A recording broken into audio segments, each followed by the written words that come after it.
Good evening, kindred and kind. Welcome to NearDark Studios Vampire the Masquerade V5 Chicago by Night Chronicle. Before we get started, let me recap last episode. Start with Marilyn Alcott. Our dear Malkavian spent some quality time with her sire. Soon after, she joined her new friends, the Babyfangs.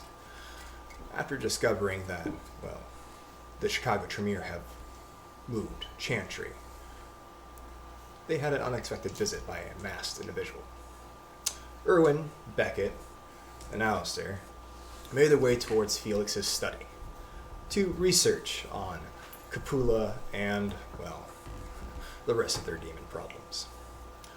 While our dear Memphis Piper ran into a very famous, well-known kindred amongst the knights. So, without further ado, you've waited long enough. Let's find out what happens on tonight's episode of Chicago by Night.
Alright.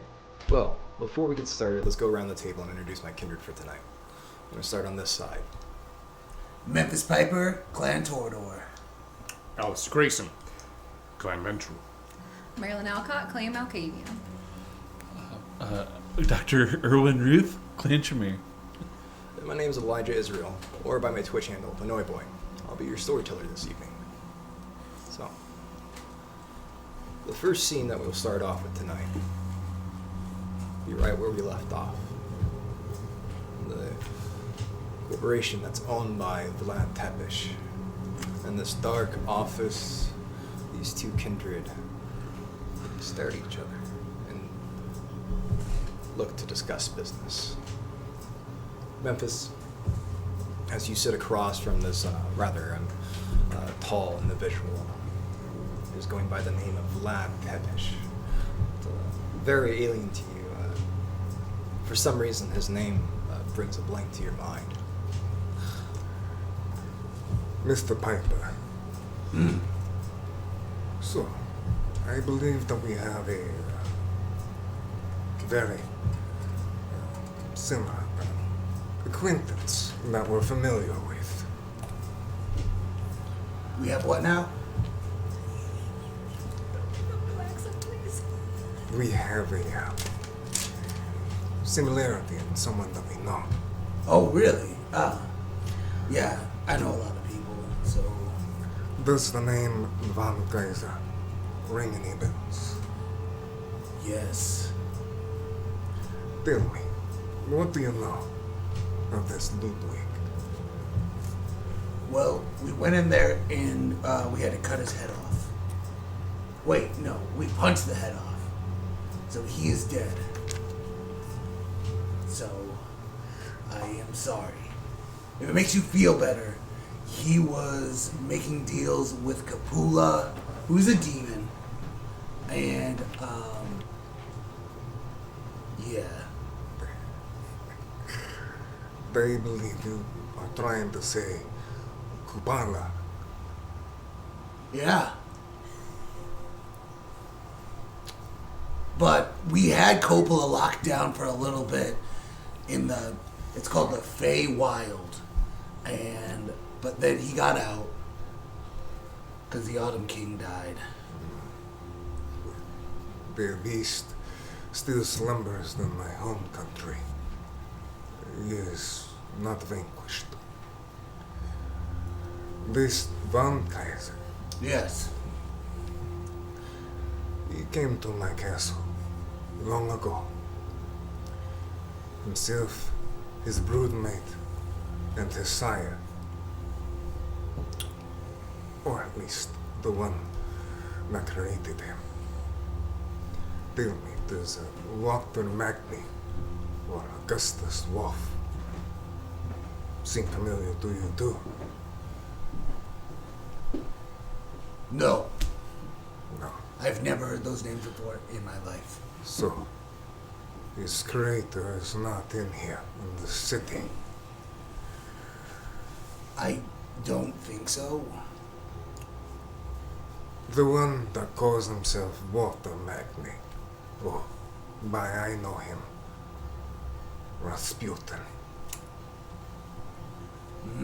Came to my castle long ago, seeking a refuge from the Camarilla. He was under the guise of one of my kind, my clan, Shemitzi. Oh, you're a Zemitzi. Yes, I am. Oh, okay.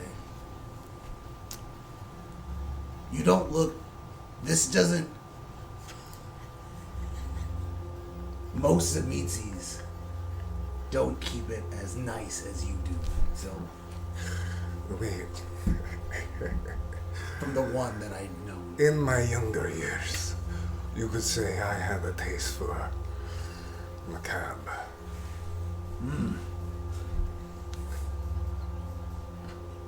In those days, you had to stay ahead of the competition. Right. His Rasputin came to my doorstep seeking refuge.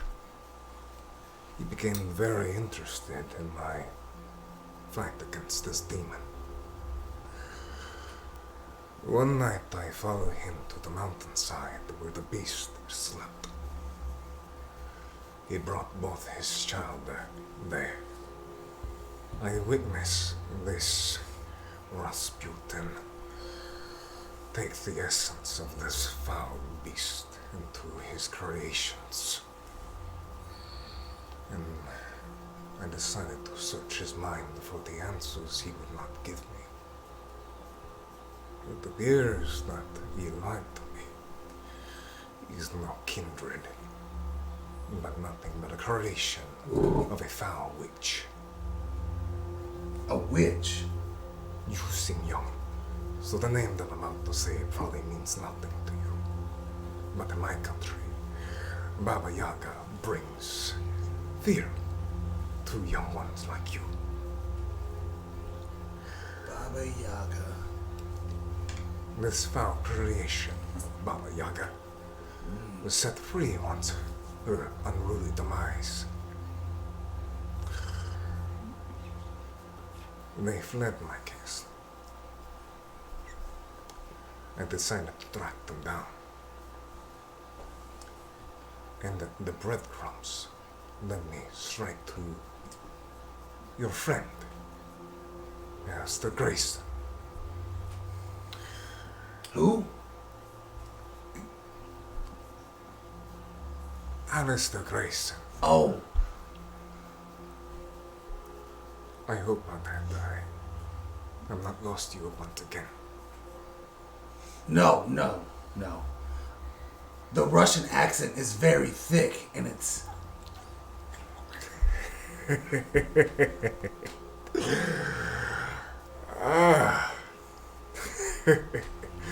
To think that the Camarilla was so furious with me for being so infamous. Well, to be fair, Camarillo's kind of party poopers, so The you didn't hear that from me. But Young Piper, I wish to speak with your friend, Alphonse. Oh, yeah, his name's Fonzie. Yeah, I can get you in contact with Alistair. Actually, I need to figure out, with everything going on with Yes, walking around in the sun. that is very curious. But we'll Yeah. get you a proper drink. As you see, he gets up, and once again, he heads over towards his small refrigerator. As he does, you look at his desk. It's really tidy, neat. Though he appears to be old school. There's an old inkwell with a quill. It appears that he's writing a letter to someone in particular. Do you want to give me a perception check? Yes, please. I'm assuming investigation and... You could either do an investigation roll, an intelligence and investigation, or you can give me wits and awareness. Whatever is the highest pool for you. The test for this is going to be a simple 2.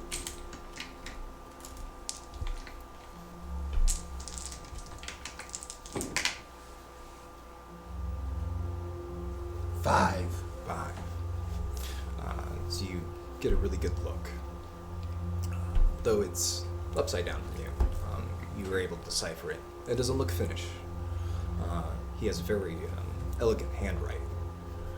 It reads, Dearest Mina, I wish to be with you once again. I must cross the oceans to go west. I seek to do away with this foul beast that plagues our land. and it appears that he's paused there. I need to make a roll real quick. Got it. And that was a beast that blinks on land? Plagues. Plagues are land. Plagues. Plagues are land. So you're peering I don't over, hear no good. as you're peering over at his letter, he turns around and he begins to head back towards his desk. He appears to be holding a can of pop. Is it Coke? It does appear Coke. As he slides it towards you. So he looks at the letter and he looks up at you. Tell me, Mr. Piper. I didn't read your letter. It's perfectly fine. Do you have anyone that you yearn for? I've kind of got this girlfriend. It seems pretty serious. I mean, she's one of us, but I care about her. She is human? No. She's vampire. Yeah. I see. It is important in our, well, your wants condition. It is important to have something to hold on to ground you in the darkness, so you do not get lost. The beast that was once in you. Though I believe you were young, it was not immense in its size. Yearning, wanting, the darkest desires you can think of. Question. What is this beast you keep speaking of? Is this like a physical beast? Because I've seen a lot of beasts. Depends what you're talking about. I'm speaking of, for kindred, we battle within ourselves with this darkness that pulls and claws at you, your mind, and whittles away the man that you once were. Though some of us were only monsters before this. Is there a way to control the beast? You speak of Uganda. Yes. Trikonda. Hey, if you ever cross paths with a scholar that calls himself Beckett, maybe that's a discussion for him. Beckett? I know Beckett. Me and Beckett go way back. You know. Yeah, he helped us with the Von Kaiser. What a crazy world. It is. No. Let us continue. And as he says this, the door flies open. As you turn around to see who it is, he makes eye contact, and his brow drops. This sense of frustration comes across his face. You see a rather tall individual. He has very stark skin, this curly, almost platinum hair. He has large, what looks to be bifocals. He has these very piercing green eyes, long lab coat. He appears to be some sort of scientist. What are you interrupting me for? Well, I decided that it'd be a good time to announce that your project is done, Master. A project? Yes, though I don't believe your the small intellect would ever get to wrap your mind around it. I'll have you know, I am self-proclaimed a musical genius.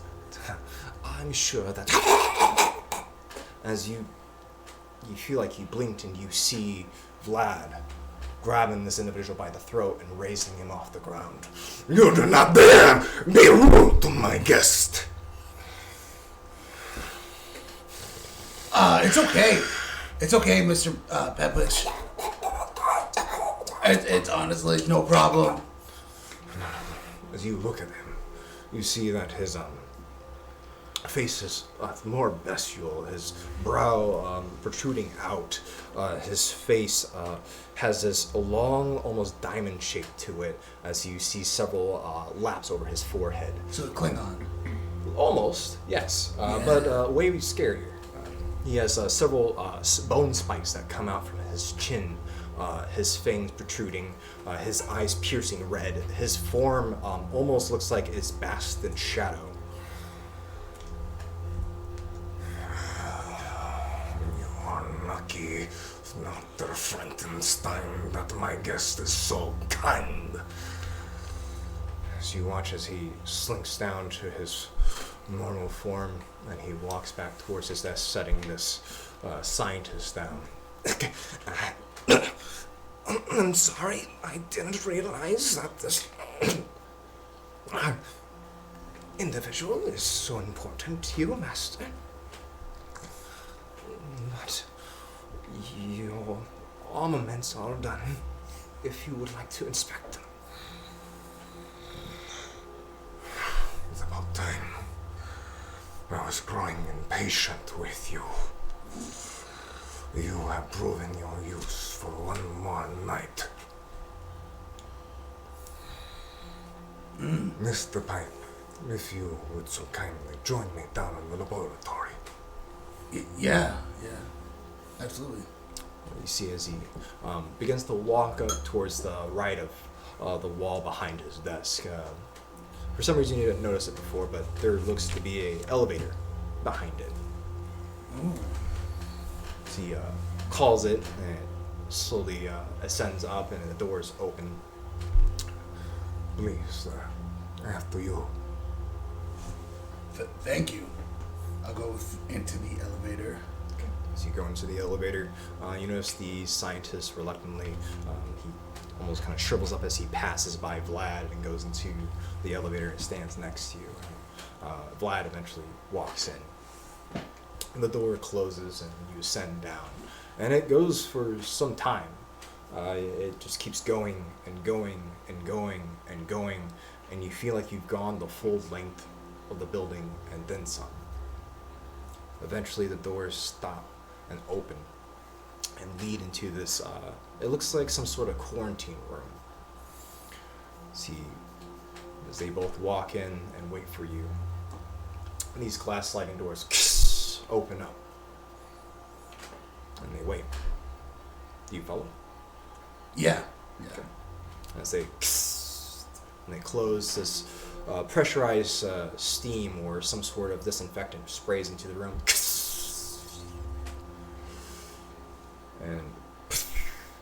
the second pair of glass doors open up, and you come into this rather immense. It looks like some sort of engineering room. Very clean. There's several computers and monitors everywhere. These large servers line the walls. These workbenches spread out. You see several mechanical parts that are hard to decipher are spread upon these tables. And you watch as Vlad leads the way, and he appears to be walking with purpose. He seems to be impatient.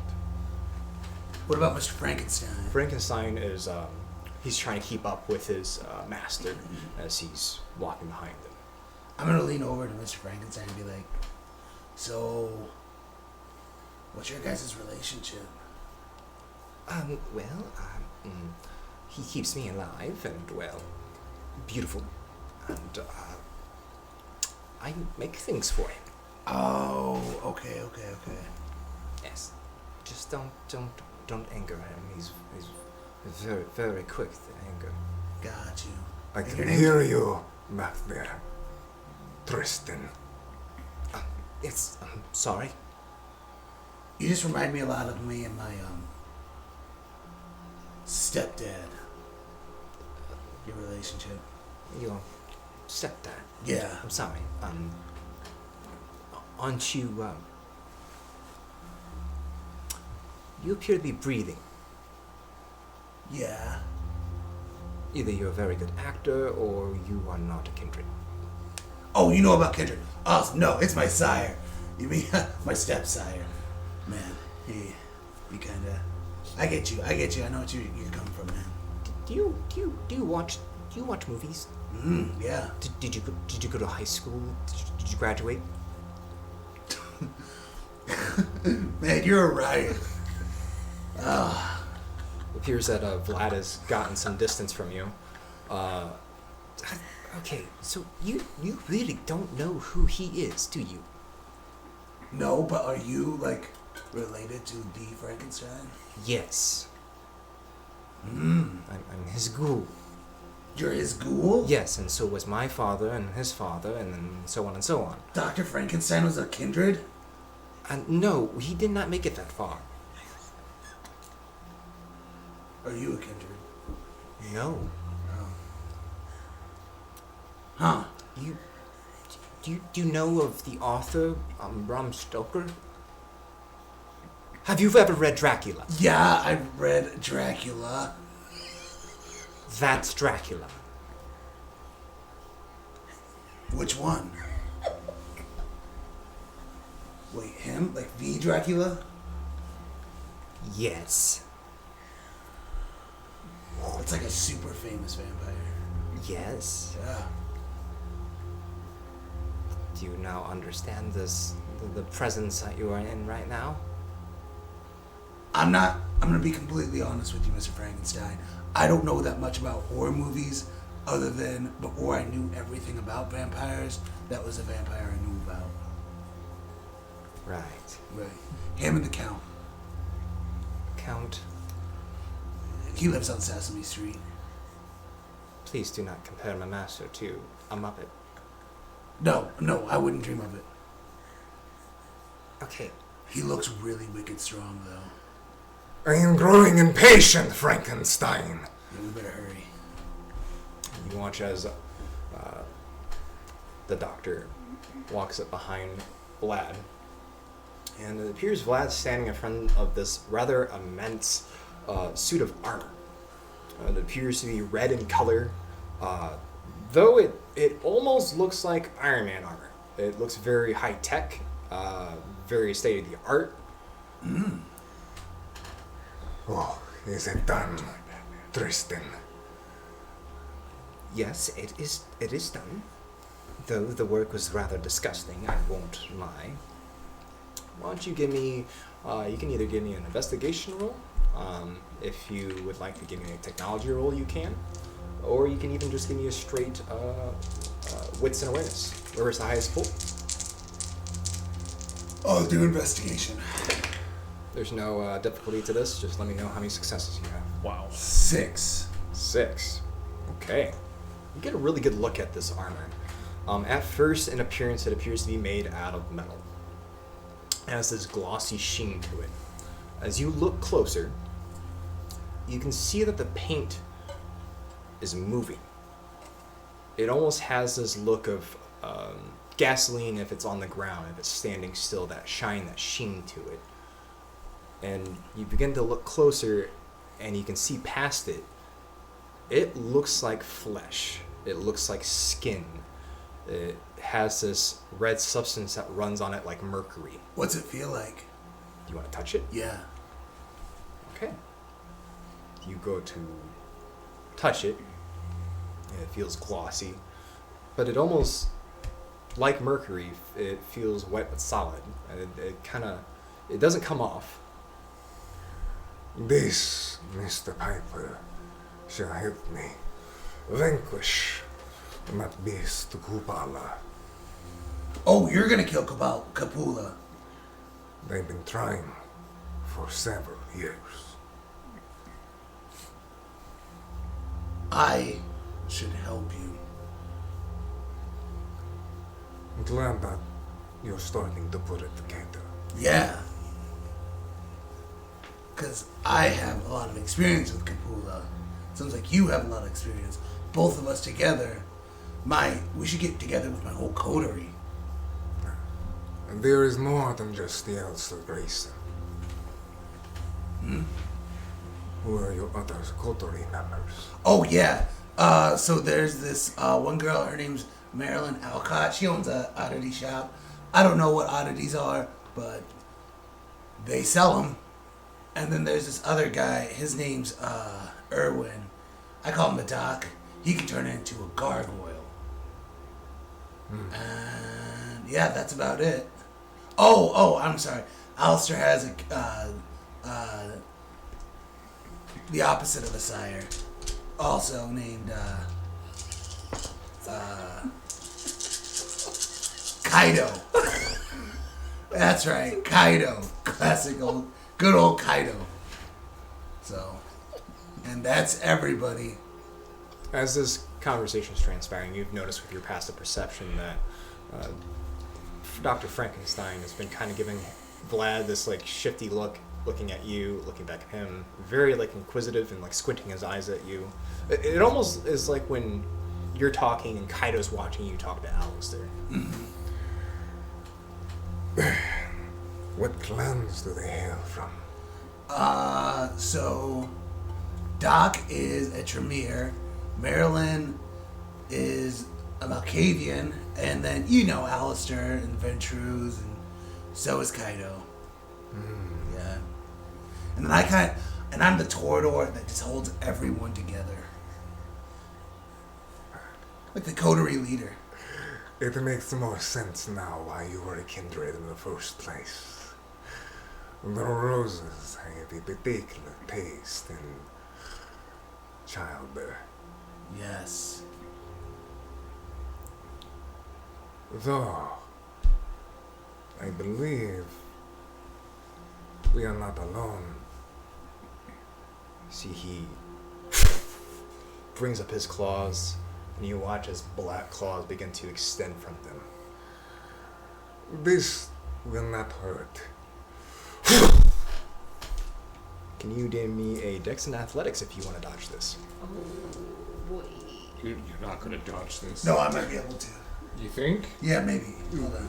With the celerity you don't have? Yeah. It's better to try and fail than not try at all, man. I could get 3 criticals. It's I guess it's possible for you to dodge 4. 4. Okay, as he does this, Tie goes to player. you notice his face again becomes very bestial. His eyes flare red, his fangs pop out, and his hand plunges deep into your stomach. And it's weird, you don't feel it for some reason. You look down at your stomach and your flesh looks very putty-like. What? Oh, why? And you hear... You watch as this serpent-like creature comes out of your stomach, out of your belly button. What was that? And you watch as your wound closes. You feel perfectly fine. though, can you give me a stamina and composure test, please? I need you to beat a 5. I don't think I'm going to do that. I got a 3. 3. As he does this, it's very jarring. You didn't sustain any damage, it feels like, but your vision begins to go blurry. And We have...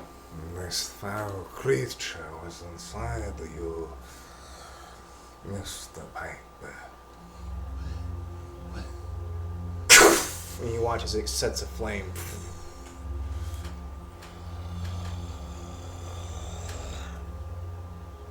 It appears whoever did this to you also was eavesdropping on our conversation. And all of a sudden, it all comes back to you. The experience, the events that happened with Morgan. But that's not all. As That's it not it. rushes back, all of a sudden, you feel like a wall in your mind breaks. You see Portia standing above you. You be worthy of a descendant. And it all rushes back. And you remember something, a conversation you had with Portia. Her name's not Portia. It's Elena. She's been in Chicago for a very, very long time. Helena. My girlfriend's been lying to me.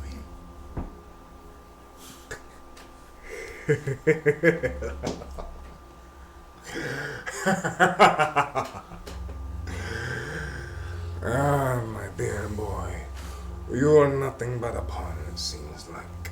Wait, Portia did this? Portia put the bug in me? I do not know. Maybe. But Morgan! Morgan's alive! Morg, Yes. She's what made me this. human, Yes. where is this Morgan? In the arcade. You see, just Frankenstein just slaps his face.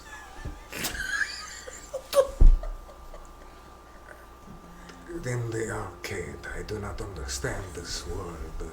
In the Fae, back in the hedge. The hedge. Yes. Do you speak of the dreaming? That. Yes. There is Morgan. You poor soul. You have gotten twisted up with those Fae. No. The Fae, actually really cool people. They are not really cool people. What? They are the exact opposite. They are horrible, twisted creatures. What am I thinking of? I don't know, but they are not your friend. What about the Autumn King?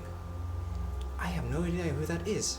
I'm friends with the people of the Fae. They have appeared to twisted your mind, young Piper. So I can't trust anything. No, you can trust me. We have a very common enemy. I believe you.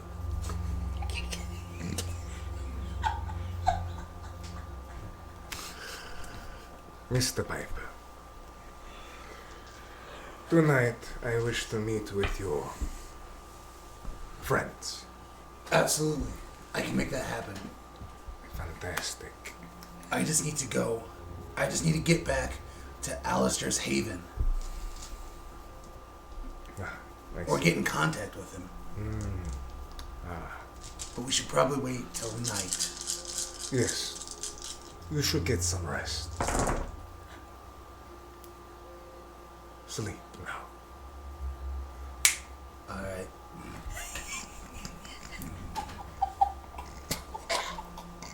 As our young Torter passes out. Memphis has the cognitive ability of a 90-year-old with a concussion and Alzheimer's.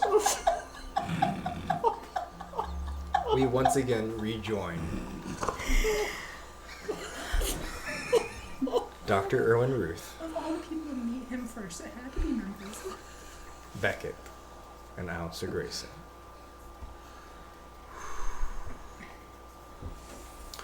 Kindred, it is a new night. Could you please give me a rouse check? Oh no. You can do this. Oh, you poor bastard. I appreciate you cheering me I'm on. trying my best. There's only so much I can do. Well, we are at 300 now. And in Irwin terms, that is dangerous. So you're at 3 hunger? Yeah. Alright, I'll make a note of that. Is this the 16th now? Yeah, I believe Today it is, that is correct. Miss Alcott, it is Friday. July 16th, Friday.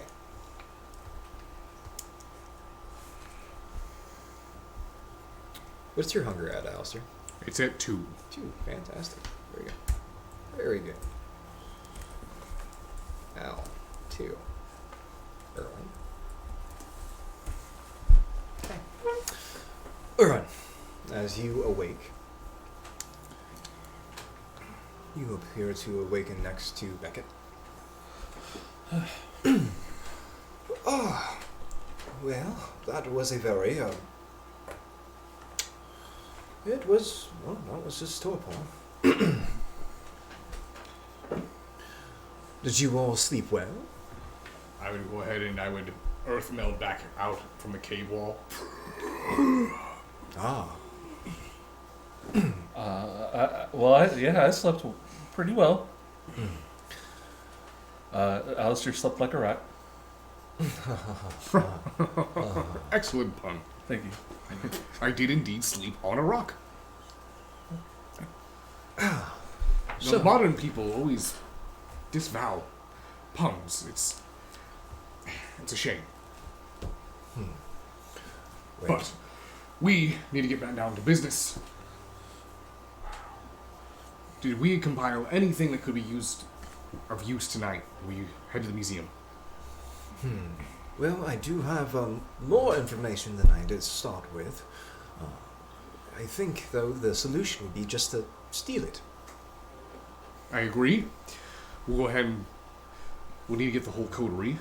So I will contact Marilyn and see if Memphis turned up. How is the young Tordor? Well, we just recently got him back and we lost him again.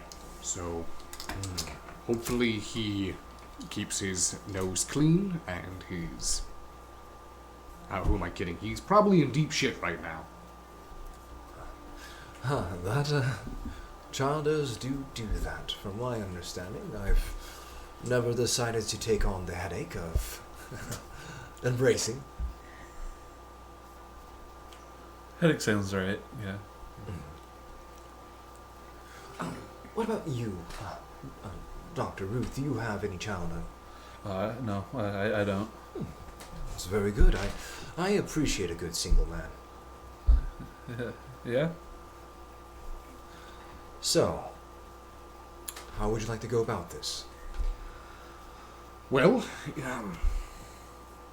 we most likely should probably move in when the museum closes. So why don't we... you, Erwin, and Beckett. 2 of you can head there early, maybe start a stakeout. Just the 2 of you. Well, that does sound like a good idea to inspect the grounds. Do you have a mode of transportation? No, I don't. Most nights, Kindred should have at least a way to get around. But I do understand I'm a bit of an on-foot individual. Do you have a way to traverse the city in a very, let's say, a speedy fashion? I do have a phone. Still kind of learning how to use it, but I mean, we could always use a taxi or Uber. Aren't you part of the Ivory Tower?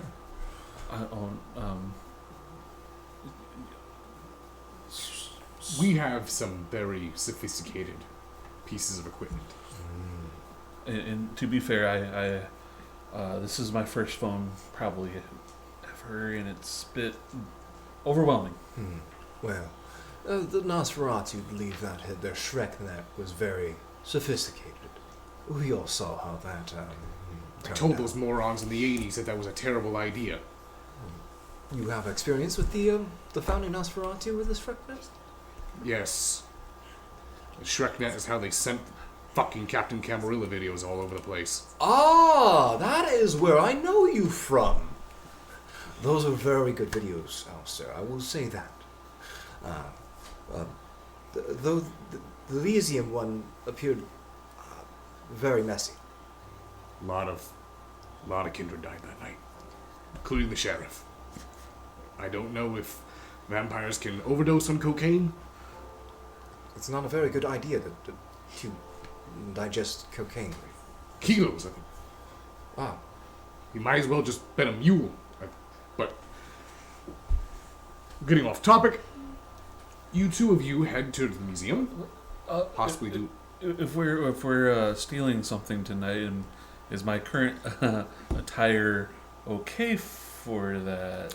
Well, I was starting to wonder why you were still wearing a bathrobe. I haven't been home since Well, Elysium. maybe you can take Beckett to your place.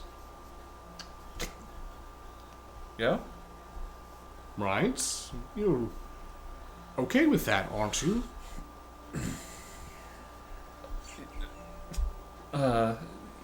Yes. Yes. He would love to show you his place. Wouldn't you, Erwin? Sure. Yes. I mean, it's nothing big or anything. But well, size does not matter in most cases. oh, It's a very forgiving ideology. Now, let's go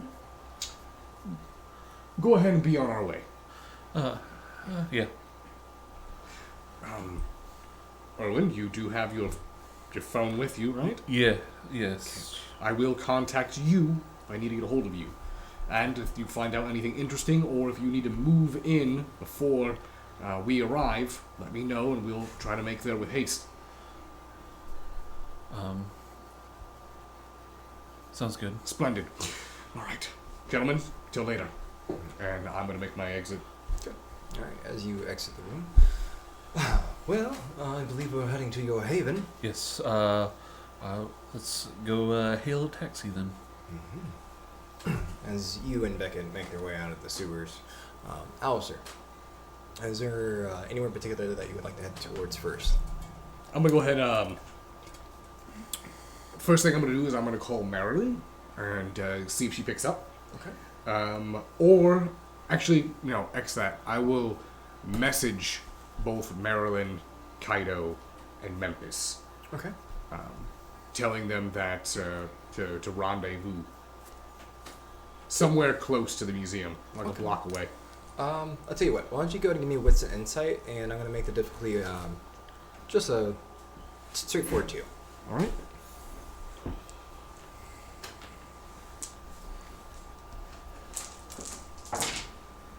That is exactly 2. Okay. As it's a habit for you just to go ahead and message your coder members, you do recall from the other night that Marilyn did mention that she does not have a phone, a cellular device. That's right. She does have a phone at Alcott Oddities. So I will message Memphis and Kaido, and I will drive to Alcott Oddities. Okay. Alrighty. As you message Memphis, you don't get a response back right away. It's very typical of Memphis. Some nights. As you message Kaido, you immediately get a text back. Hey, what's up? I'm gonna give him the location for the rendezvous, and then I'm going to discreetly put in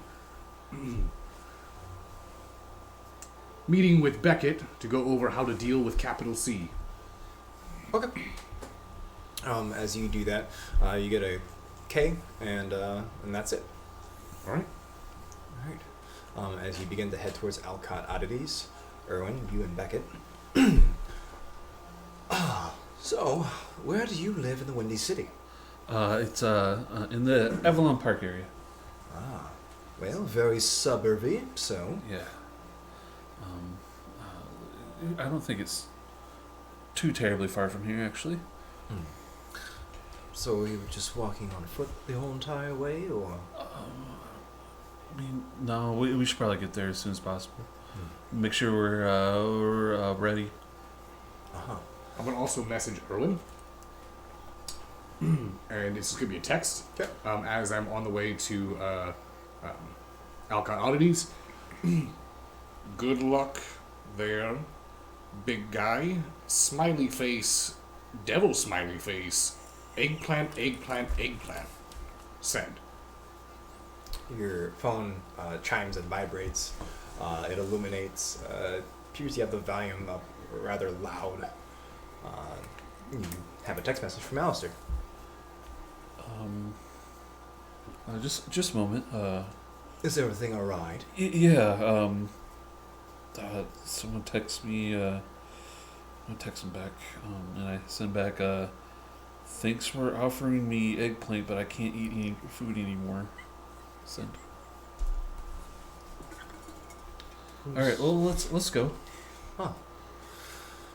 As you are street side now, I'm assuming you're going to hail a cab or an Uber.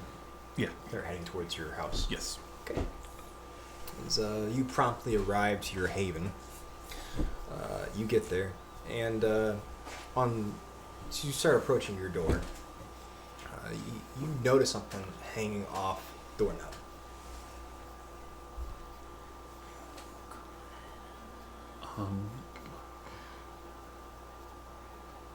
Huh. That's odd.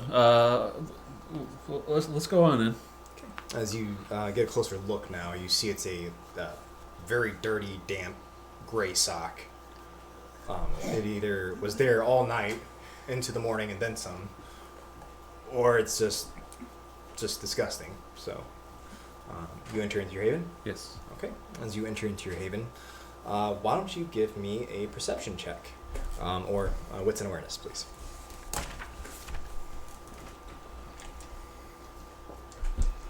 Oh boy, only 2 regular die.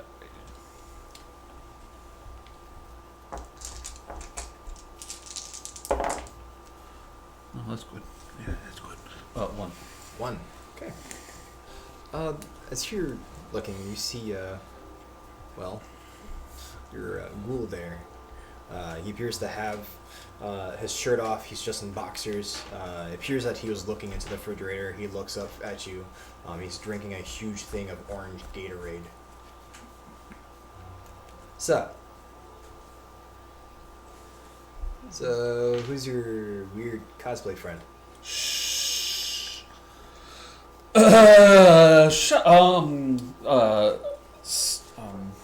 Sorry. Sam. This is Beckett. What's up, dude? As he closes the door, he's clearly just wearing boxers as he begins to walk towards the two of you. Maybe you should go and make yourself a little bit more presentable. What's up? We're all dudes here. I mean, I don't see the big deal. Just go. What? I'm just rehydrating, you know. Just take it back to your room. Did you see the I did. outside? Yes, we'll talk about that later. So, are you just stopping to get your phone charger, or should I have someone use the back entrance or exit? I'm not gonna lie, there's a couple people back there. Sam, You gotta stay hydrated, man. yeah, I get it. Sam, you are. I'm so glad you are here. I'm here to change clothes. I won't be long. Oh, yeah, that's really cool. So since you're being like really chill about me like hanging out in your Not all that chill. All right, cool, whatever. I was gonna like give you something, but you can be a dick. So who's your friend here, Erwin? This is Sam Dujeski. Ah, the legendary Duseski family. Yeah. Yeah, whatever. You know, we're like famous or whatever. Yeah. It's very, very rare to have such a ghoul in my presence. Tell me, so what's your deal? Are you supposed to be like Indiana Jones, or like, did Blade get rebooted? I don't understand what's happening here. So anyways, do you want like your present, or What is it? can you give me a willpower roll now? I need you to beat a 3, please. Oh, no. That is just straight hunger die.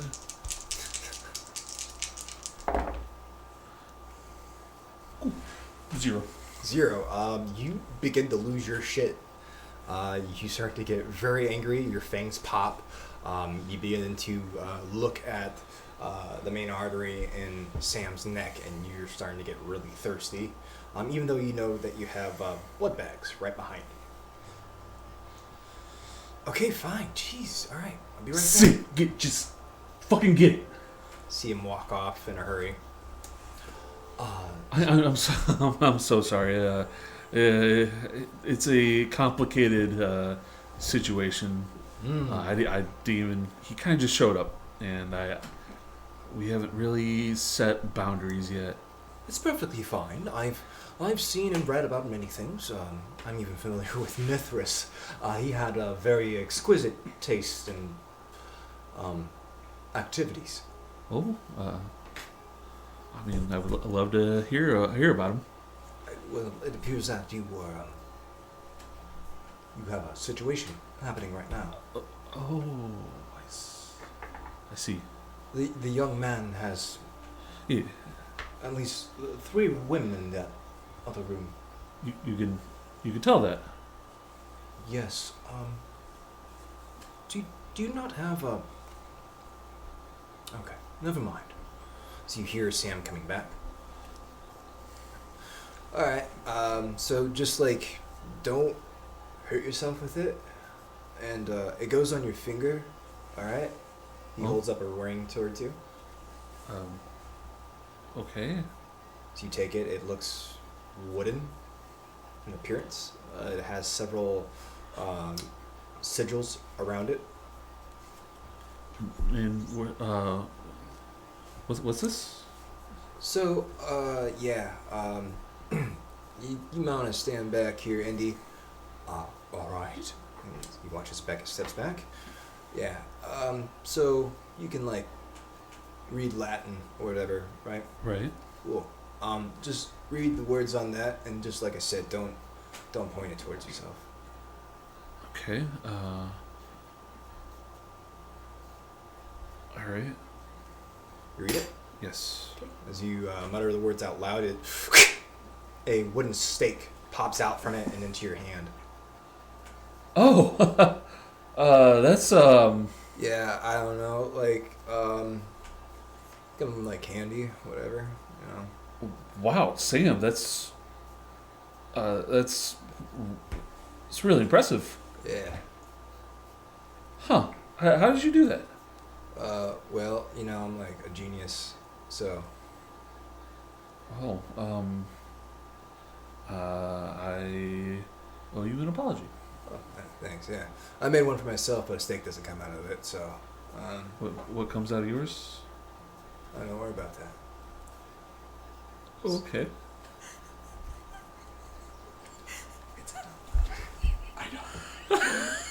As you watch Sam go back to the rather large 64 ounces of Gatorade and begins to chug that the rest of it.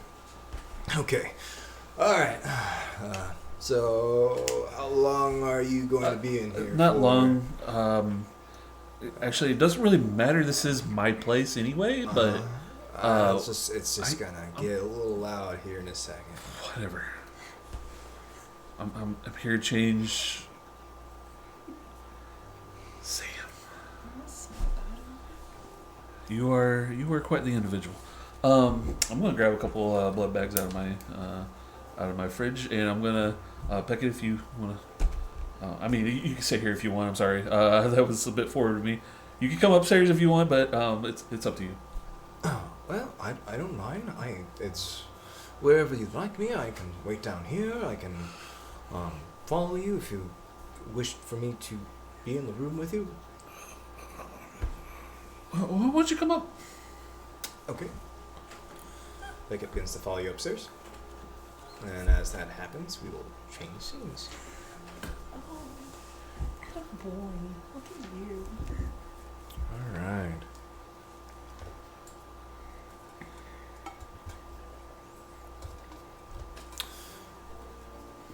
So Grayson, as you begin to pull up in front of Alcott Oddities, Marilyn, could you please give me a rouse check? Nope.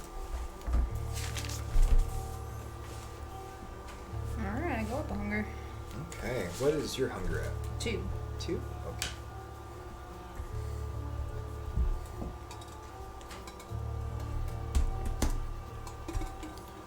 Alright, Marilyn, as you wake, is there anything particular that you would like to do before you start your night?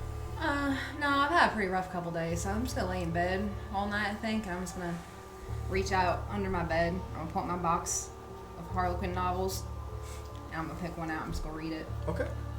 So you begin to read over your novels. Alistair, you pull up towards Alcott Oddities. It appears business as usual.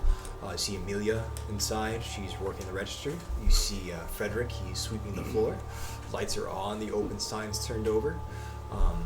You notice that for a split second, Marilyn's light kicks on and then turns off promptly. All right. Well, if the store is open, I'm just gonna walk in. Just gonna walk in? Yep. Okay. As you walk in, you're quickly greeted by... Frederick, how are you? Well, things could be better always.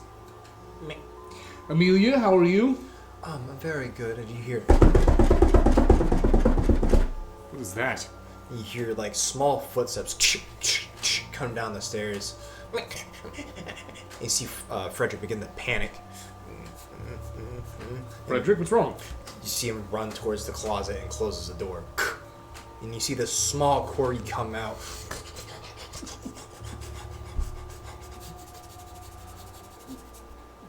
What? Amelia, whose dog is this? Oh, that's Marilyn's. That's Rebel. Rebel.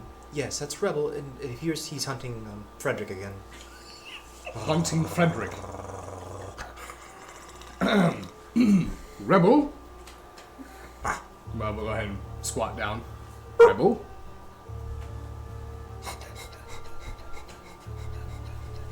Does he approach? Yeah. He approaches and he sits. We'll go ahead and pat him on the head. Good boy. Yes. Where's Marilyn at?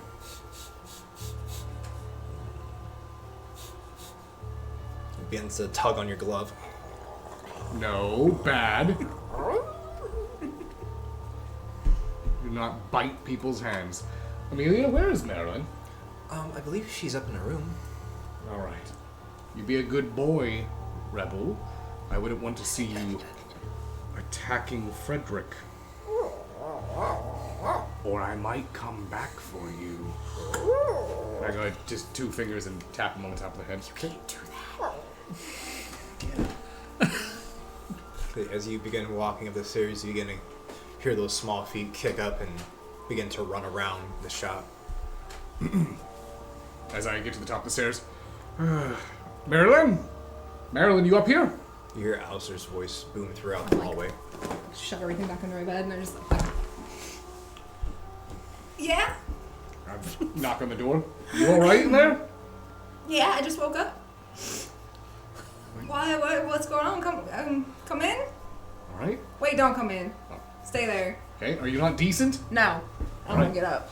Okay. I'm gonna get dressed real quick, and I'll answer the door. Okay. Door opens, you see Marilyn. What are you doing here? We talked about it last night when we left you here. What do we talk about? That we were going to rendezvous tomorrow if we see if Memphis showed back up, and we also found out news in Felix's study. Oh, well, yeah. All right. Is everything all right with you and Diedrich? Yeah. Why wouldn't it be? I'm fine. Everything's fine. You were terrified. I'm in here by myself. All right. All right. Let me grab. Stay there. I'm gonna close the door. I'm gonna grab my bags, my stuff. All right. Let's go. I didn't even tell you where we're going. Let's just go. Let's get, I assume your car, right? We're going to your car. Yes. All right. Let's go. Okay. All right. Turn around and start heading back down the stairs. Alright, you start heading down the stairs. As you two break into the shop floor, the first thing you see and hear is Rebel clawing at the closet door. Hey, Rebel, what are you doing that for? Rebel, I'm gonna pick him up. As he looks at you, he starts to raise his leg towards the door. Oh, no. I'm gonna grab by the nape of his neck. I'm gonna run him out the back door. And you see Marilyn take off with Rebel towards the back door.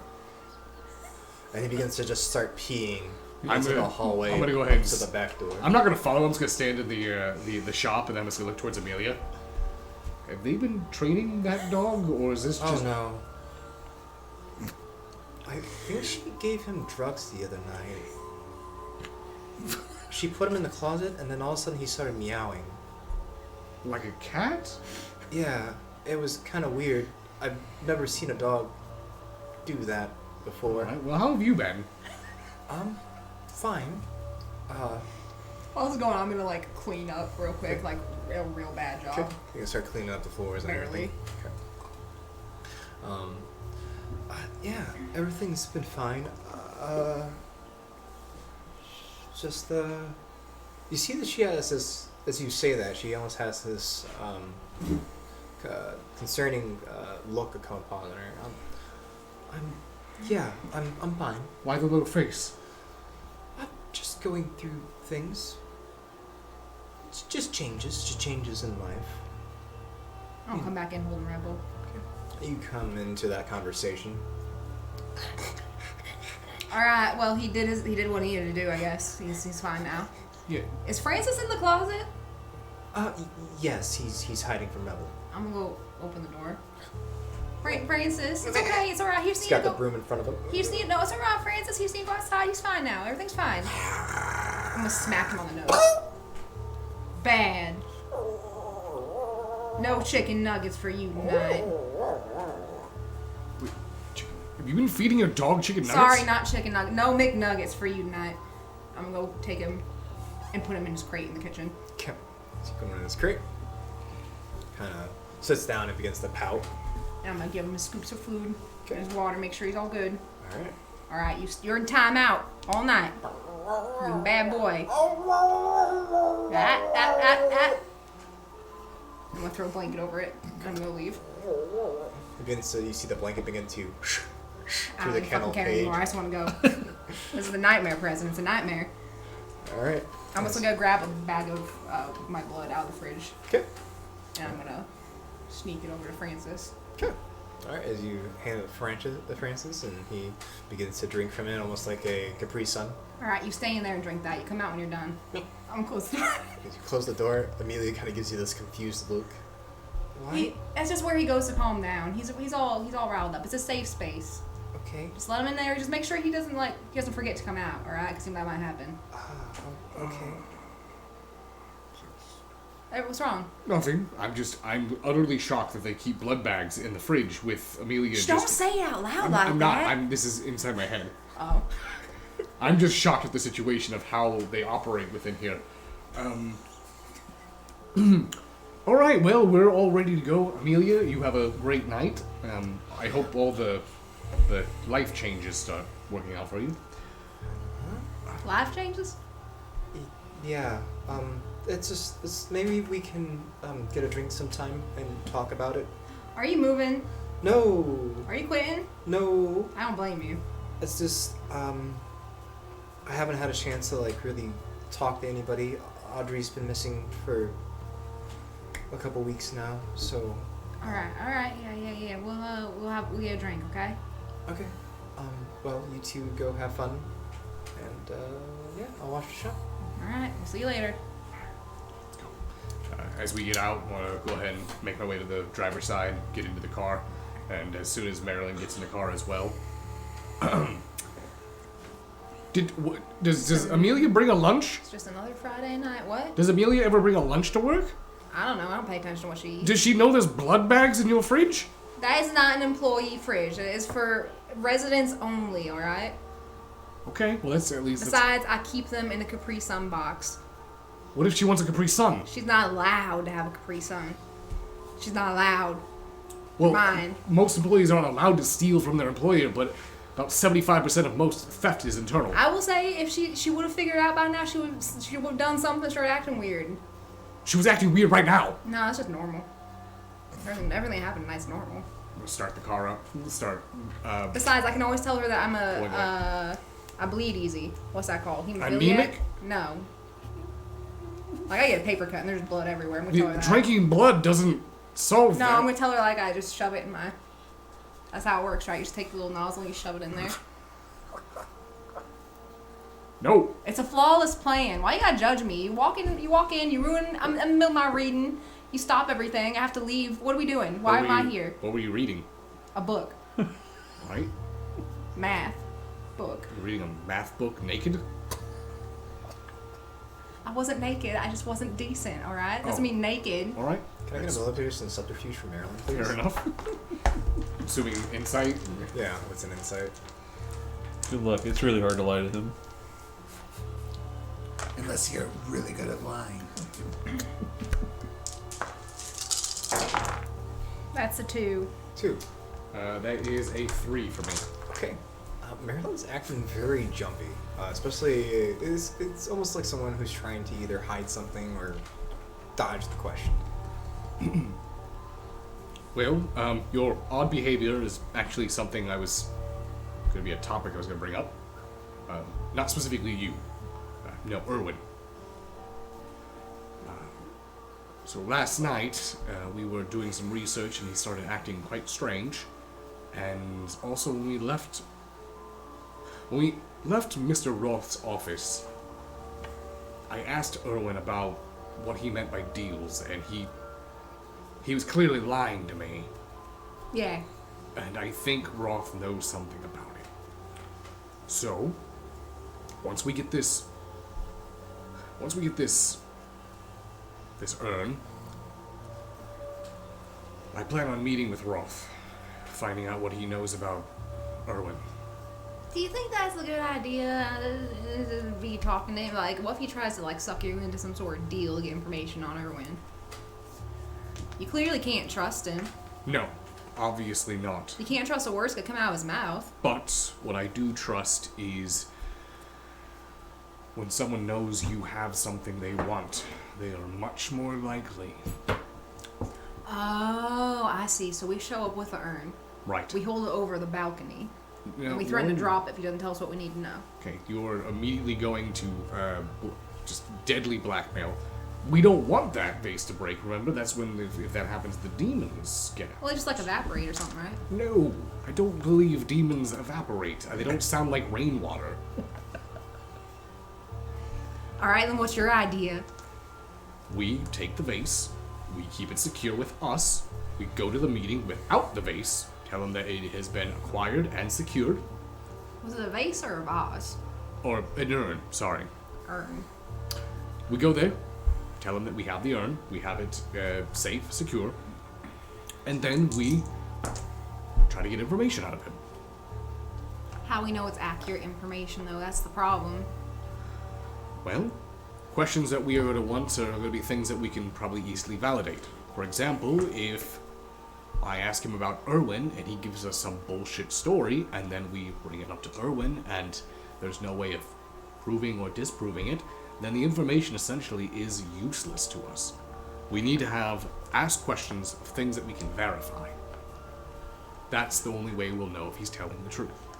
Alright, well, you know, you're the coterie leader for a reason or whatever, so yeah, I'm just gonna follow your lead. I actually really don't like that term. I really Lead? feel like I'm more of the coterie organizer.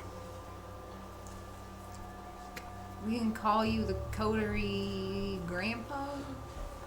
Grandpa would work, although my childer hasn't had a child yet, so probably not yet. Hopefully, if he's smart, he won't do that. But, anyways, I'm gonna check my phone. Has Memphis texted back at all? No. Alright. Also, Memphis hasn't. I'm gonna go ahead and call him. Okay. Call him. It rings for a while and just goes to the voicemail. Alright. Okay, maybe we should stop by red number 5. Was that the last place he was? Well, it's the last place we saw him, but we also know he works for ads. Right. So maybe He's he's... supposed to work for ads. I don't know. I don't know what's wrong with the boy, but he's not answering his phone and I can't message him, so... Alright, red number 5. Let's just head to red number 5. I'll message Erwin and Beckett, let them know that we're stopping there before we head to the museum. And then the rendezvous with Kaido. Yes. I basically would tell Beckett and Erwin to expect Kaido to be arriving. Okay. All right. And then I would message Kaido and say, we're stopping at red number 5, looking for Memphis before we go. Okay. Alrighty. As you make your way off the red number 5, we change scenes. Memphis Piper. Can you give me a round? Actually, no. Oh, what's that like? You wake up. Can you I'm still not used to this breathing Can we shit. give him a cheeseburger rouse? Oh, God, don't. You wake up, you are rather famished. Your stomach is growling. As Any you, small animals around me? you sort of What? come to. It appears you're awakened and you see Vlad standing next to your bed. You are in some sort of guest room, it appears. Oh. Morning night. Did you get enough sleep? Yeah, how did you... Usually, I don't fall asleep when the lights are on, and I'm human. But you just, knocked me right out. Yes, they use the discipline on you. Oh, right. Tell me, how long have you been a kindred for? Quite a while, surprisingly. A whole year. Ah, A year and 15 days. I see. So, tonight, before we meet with Mr. Grayson, I would like to stop by this Oriental Museum, the Institute. There is something that I would like to procure from there. Nice. No worries. I can definitely help you with that. What are we taking? Well, they are not taking anything. The humans, they are very easy to convince to help you out if you have the proper leverage. Those gullible bastards. Yes. Yes.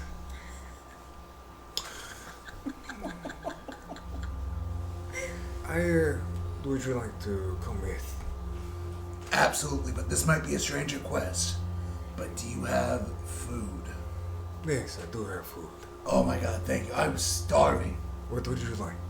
Ah, man. We can go get, White Castle? yes. White Castle! Oh my god, I've been craving.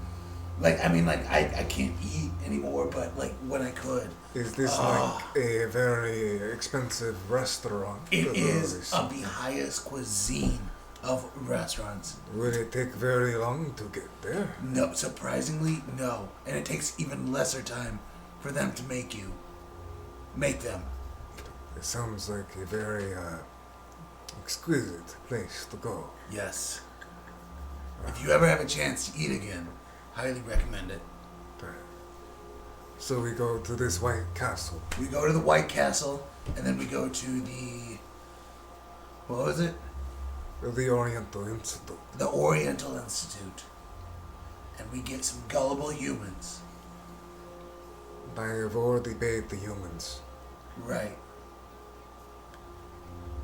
Okay, so this way, Mr. Piper. Thank you. I really hope I don't have to make him do my visceral. That'd be Yeah, bad. you won't make it out of that one. You think a broken collar is bad? So you follow him through the building. It'll turn you into a fucking lamp. At this point in the night, there are very few employees throughout the building. As you ascend down in the elevator, you come down to a parking garage. He walks up to a very, slick-looking Lamborghini. It's all black. It's got a very generic license plate number on the back of it, nothing vanity. The windows are all tinted. He opens the door for you. Please, after you. Oh, well, thank you. Shotgun. He closes the door. You look towards the back seat. It appears it's only a two-seater. He sits down. It did take me some time to master this mode of transportation, but yes, it's a very exhilarating to drive in your country. Yeah, and especially with this car. I mean, I was lucky. First time I ever got behind a wheel, knew exactly what to do. But this thing right here, ooh, bet you it's got some pony power. Yes, as he fires up the engine and he whips out of the parking space. He's driving actually rather recklessly as he begins to zoom out of the parking garage and he speeds off. So, this White Castle, Yeah. what does it look like? Well, it's got a picture of a castle, and it says White Castle. Do you know how to get there? Yes. Because I'm assuming we're still close to downtown. Yeah. Yeah, I would go to the nearest White Castle on the area. Do I have my phone? You do have your phone. Okay. I'd probably Google the directions to make sure it was the closest one. Okay. As you Google the directions, it appears that your data is turned back on for you. And you begin to head towards the restaurant. As you do, you notice that you have a missed call and a missed message from Alistair. Oh, okay. Okay. You just continue on? I would probably text him back. Okay. What would you like to text him? Just be like, oh my god. Or OMG. Okay. OMG. Alright. As you make your way towards White Castle with Vlad, he begins to pull up and he starts to slow down. This is a fast food restaurant. I mean, yeah, it's decently fast, but oh my god, is it the best? I was imagining something a bit more immaculate. Bet you'd like medieval times. I'm just kidding. But yes, it was a very dark time during those. I impaled many a foe during the feudal days. Oh, yeah. So do I pull up like the McDonald's? Exactly, yeah, we can do that. Or I can run in there, whichever. So he starts to pull up the vehicle towards the intercom. What would you like? A crave case. Hello, Jeez. peasant. My companion wishes one crave case. Alright. It's one crave case. Would you like anything to drink with that? Peasant, I want a large Sprite. Okay, my name is Troy. Okay. Is there anything else? That will be it. And that will be all. And he begins to whip around the corner towards the window. I'm never ordering food any other way besides that. The window opens. Okay, that's gonna be at $23.50. You see Vlad reaches into his pocket and pulls out a wallet. Here you go. And he hands him a credit card. Role playing Dracula at a fucking White Castle. And Memphis. Thank you, Memphis. We come here for top quality content. That's what we deliver, sir. As the fast food worker hands him the crave case and your drink. Alright. That comes in a suitcase. Oh my god, yes, I need that. I'm gonna break it open and just start going to town. Oh my And god. he hands you the drink. That is a rather large drink. I'm quite thirsty. It explains why your country is filled with, well, very supple humans. Yeah. We are known for our thick with two C's. So he begins to drive away. And you see the worker like holding his credit card and like looking at the window, and as he drives off. That's Did you leave your credit card? No, it's fine. I have many more. She has credit cards all over the city. Do you know? Never mind. I would offer you one, but That is how your country pays for things, yes? It borrows money that it does not have. I mean, I can't argue with that. USA. These very small hamburgers that you have in there. They're called sliders. Sliders. May I try one? Absolutely. See his long fingernails, and a hand comes over and claws a slider out and begins to eat it. Disgusting. Yeah, it's a bit of a acquired taste, but it's a delicacy for my parts. That does not even taste like a cow. Oh, it's not supposed to taste like a cow. It's supposed to taste like baby food and onions with a pickle on bread. Why does the White Castle sell the infant food? Well, it's really good baby food. Patties. Tell me, Mr. Piper, how old were you before you became one of us? 27. 27. Yeah. You eat the food for the baby. Yeah. I mean, When I was your age, I had my first castle. I raided and pillaged villages, and I was feared. but did you have a record deal?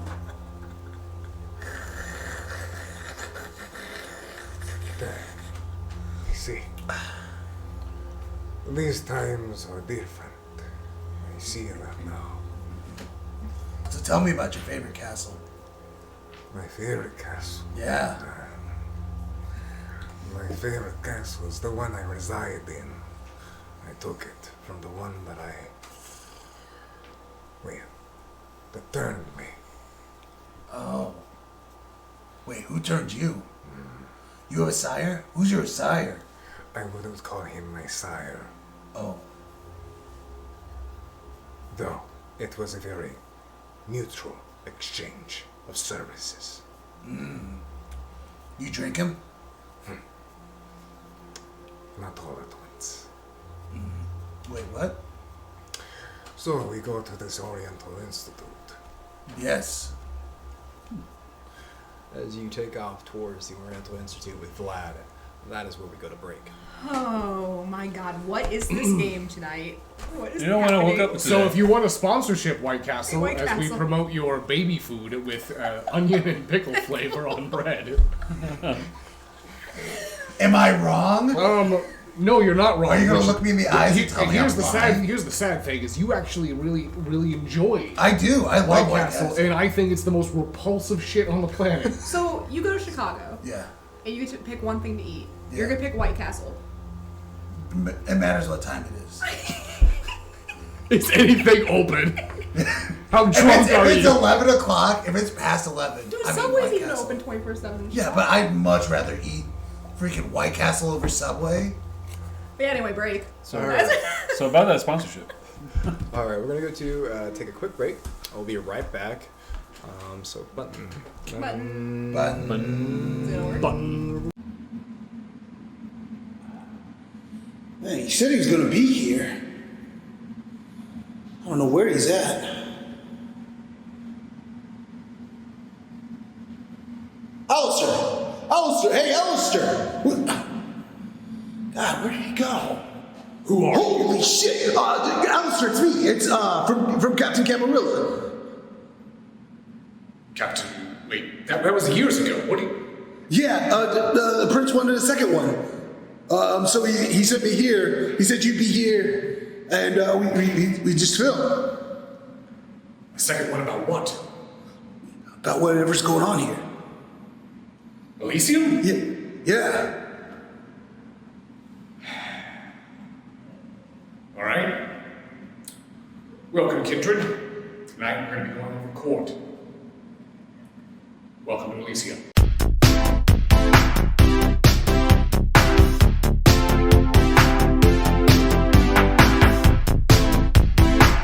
Tonight we're going to be talking about the rules and etiquette of Elysium, and some of the positions that are involved with it. Think of court like a city hall meeting, where there's certain representatives that can listen to your claims or your quarrels. Not that it will really help, but sometimes it does. At least there's someone to talk to. So tonight we're going to go over some of those positions. Follow me.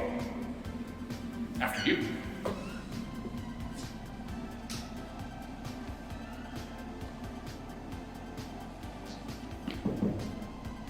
Is this it? This is dead. That's not a joke. Alright, anyways, first things first, when you get into court is you need to do a weapons check. Weapons are prohibited. So, you'll have to meet someone at the door. Hey, there we are, Sheriff. How are you doing? Doing good, doing good. See you're grabbing all the weapons and everything? Do you have any weapons on you? I do not have any weapons on me. But if I did, I would act. No, wait, I do have one. The prince's weapon. Yes. The prince told me to bring this. That's why I actually even came tonight. It's a squirt gun. Why do you have a squirt gun? It's filled with acid. I don't know. It's just what the prince likes to use. And... Are you just eating? Are you just eating a bag of cocaine?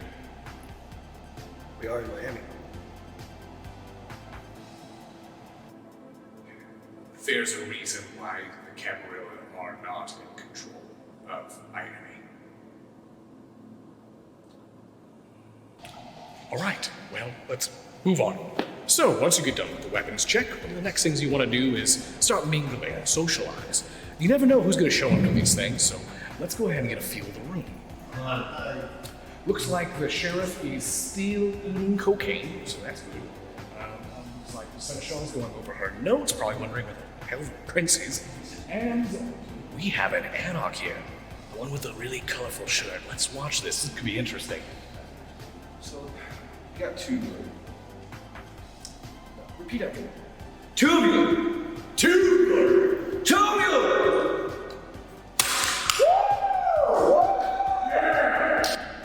All right, I already know what you're thinking. One, was he drinking blood out of a beer can? Yes. Two, is that normal for animals? Also yes. Sorry, I wish I could introduce you to the prince, who biggest position here in Elysium. I don't know where he's at. He should be here by now. Oh, hello there, Jeets. This is the camera crew that the prince wants for to teach all the newly embraced about Elysium court. You see, this is a primogen for Clan Bruja. There's one of every clan in each domain. So if you are newly embraced Bruja, then this is the top guy. This is who you go and talk to. Mm-hmm. Don't talk about Carthage. Don't bring up Carthage. Don't bring up Carthage. Please don't talk about Carthage. It's pretty dead in here, isn't it? It is very dead. I know it's not. It's dead. It's Carthage.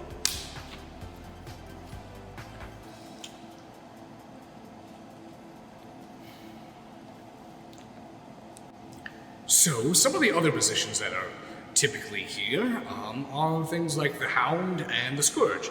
The Scourge is sort of like border patrol. They protect the domain outside, or at least on the border of it. Specifically, if you have a werewolf or a Sabbat problem. Two really bad things. We'll go over those another night. This is actually... Miami's not really Camarilla rat. It's sort of a Sabbat rat thing. Other than that, we also have the Keeper of Elysium, who is like the host. They are supposed to essentially run the event and make sure everything goes fine, like a good host would.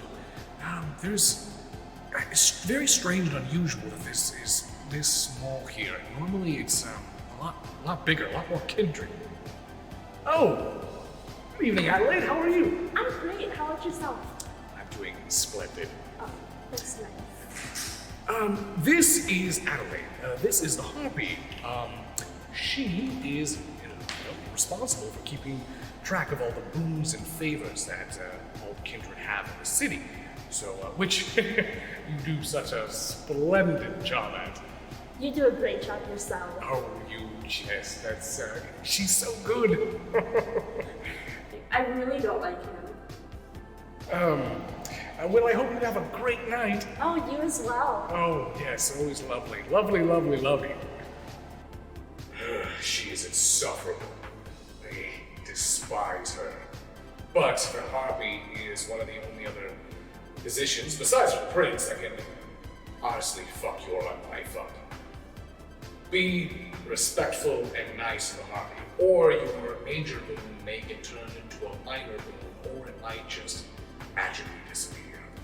All right, everyone. It's been 5 hours. Prince still isn't here. I really don't think he's going to show up. So, at this point, we can wait another hour. No, I ain't waiting another fucking. I spent 5 hours. I got so much shit to do. See you, Alistair. Take it easy, man.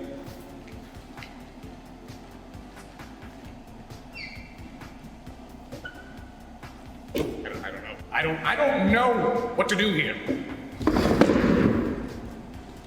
So I don't know why they left, but apparently I don't know. Wait, that friend's told me to give you that $75, so Perfect. We finally have something. Good. All right, everyone. We have a note from the prince. So this was given to me by the seneschal. She is essentially the assistant, the right hand of the prince, and apparently was given instructions. Let me go ahead and read this real quick here. Greetings. There is no Elysium tonight. Haha. This was all to film Captain Camarilla Volume 2.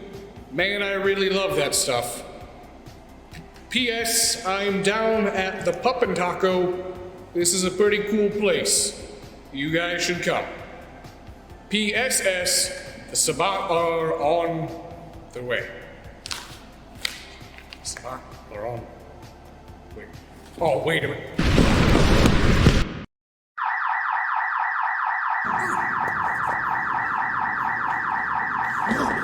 Oh God. Alistair, what happened? Forget about that. Listen, Kindred, there's one more position we can talk about tonight. My name isn't Alistair for no reason.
for sticking around after the break here. We're going to jump right back into it. Alright, so in the scene, we're going to start with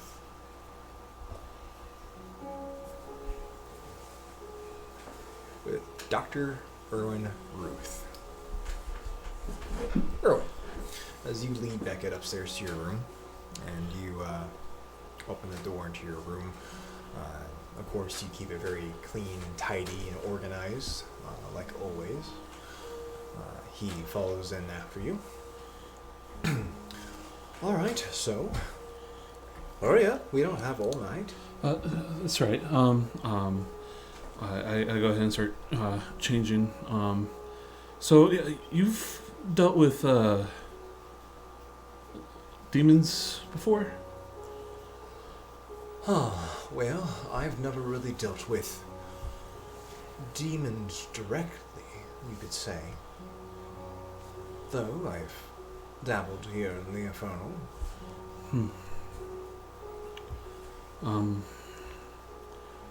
That mark on your hand is rather peculiar. It is. I'm still trying to understand it. But it started off with like a black mark on my arm, my hand, and it just kind of kept spreading. It actually didn't look very good, like it almost rotting. But then one day it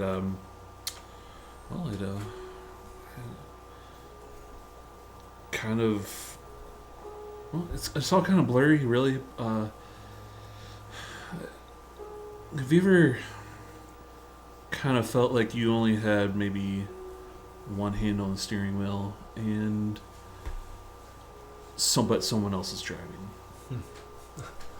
Well, there's many of nights where I've experienced that. We all have the experience with at some point or another. If our mental fortitude can't keep the beast at bay, it definitely takes a wheel at times. Typically anger or sorrow. It was a very odd feeling, and it's after I came to, well, this mark was there. So you have no idea how you got that mark? I don't. Manipulation and subterfuge, please. Praying for you. I hope he fails.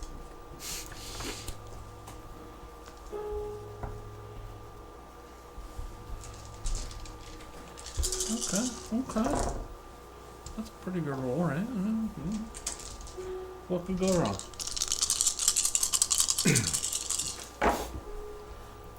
Ooh, that is unheard of for you. It is, really. No, that's 5. Okay. Tie goes to my player. So you see Beckett begins to walk towards you. May I? Absolutely. He gently grabs your hand and he begins to trace the mark with his finger. He begins to go in the circle on top of your hand, tracing the outline of it. There's some similarities here with Zamitsi's Ouroboros. Though you are Tremere, correct? That's correct. It's a rather nasty bunch to get involved with, though they're not all bad. There are some Zmitsis that I've had pleasant conversations with.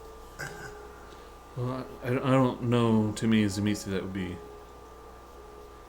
outwardly friendly to Tremere. But regardless, Chantry is very interested in this, almost to the point where I feel like I can't let them really be around it. Is Abraham still the regent? He is. However, I've kind of drifted away from the Chantry myself, for my own safety. On my last visit, I was meaning to ask you some questions about him. now that I can recall clearly, I heard a rumor while I was out in the Middle East that Abraham was supposedly out there. He was on the front lines. He supposedly died. I'm surprised that he made it back in one piece. So you've heard that he died? Yes, from multiple accounts that he experienced final death, but apparently they were wrong. Are they all credible? Well, I can't say all my sources are credible, but... Well, I've gotten a word from 2 different sources now that apparently whoever's running the Chantry is not Abraham. Well, we don't have all night to theorize about your region, so Right. why don't you go ahead and change out of that path road? Yeah. Yeah. I'll go ahead and change. Yeah. Or As you're finish changing. changing, he just stands and he stares at the wall, he looks at your room and begins inspecting things. He doesn't touch anything, he's rather polite as you get dressed. That's much better. I definitely look like the doctor that I remember to be. Yeah. I didn't get a chance to say this to you last time you were here, but I really do admire that you're a very traveled man. I do appreciate it. I mean, with experience. Well, I do have a lot of experience in many fields of on life. So, maybe once this is all over, we have some time to, I would like to sit down with each one of you and get to know you better. I'm sure everyone would like that. All right. All right. Let's head out to the Oriental Museum Institute. Institute. Yes. All right. So you head out of your haven. Yes. Okay. As you head downstairs, you hear a bit of a ruckus coming from Sam's room. It's rather loud and very apparent of what's happening. He's not being shy at all whatsoever. As he's busy and you exit your haven. Well, that's a very active young man you have there. Yes. Is he a prospect for childhood, maybe? I don't know. He kind of just showed up on my doorstep. Well, he seems very brilliant. I've never seen anything like that ring you have there. Yeah, it's very interesting. I'm gonna need to find out how he did that. Just be careful where you point that. Right. Yeah. Nice. Especially don't want to get stabbed or tortured while we're getting to know each other. Yeah, that's true. And while we're walking, I'm drinking those blood bags. Okay. All right. How many are you drinking? 2. 2. Okay. Why don't you go ahead and slick 2 hunger, please? Hallelujah.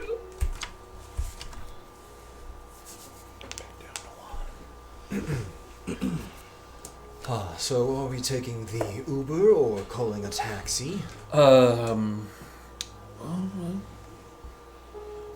Is where my haven is at a high traffic area. Not for taxis, but you could easily get an Uber. Yeah, I'll just get an Uber. Uber will probably be the best where we're at. All right. So as your Uber arrives and both you and Becca get inside, I'm assuming you're punching in the Oriental Institute. Yep. Okay. As you do this, both you slide in. Your Uber driver begins to take off towards your destination. It's a rather quiet ride. Beckett begins to stare at the ceiling. This kind of reminds me, I had a very interesting cab drive in LA at one point. It's a very knowledgeable individual. It's a conversation for another time.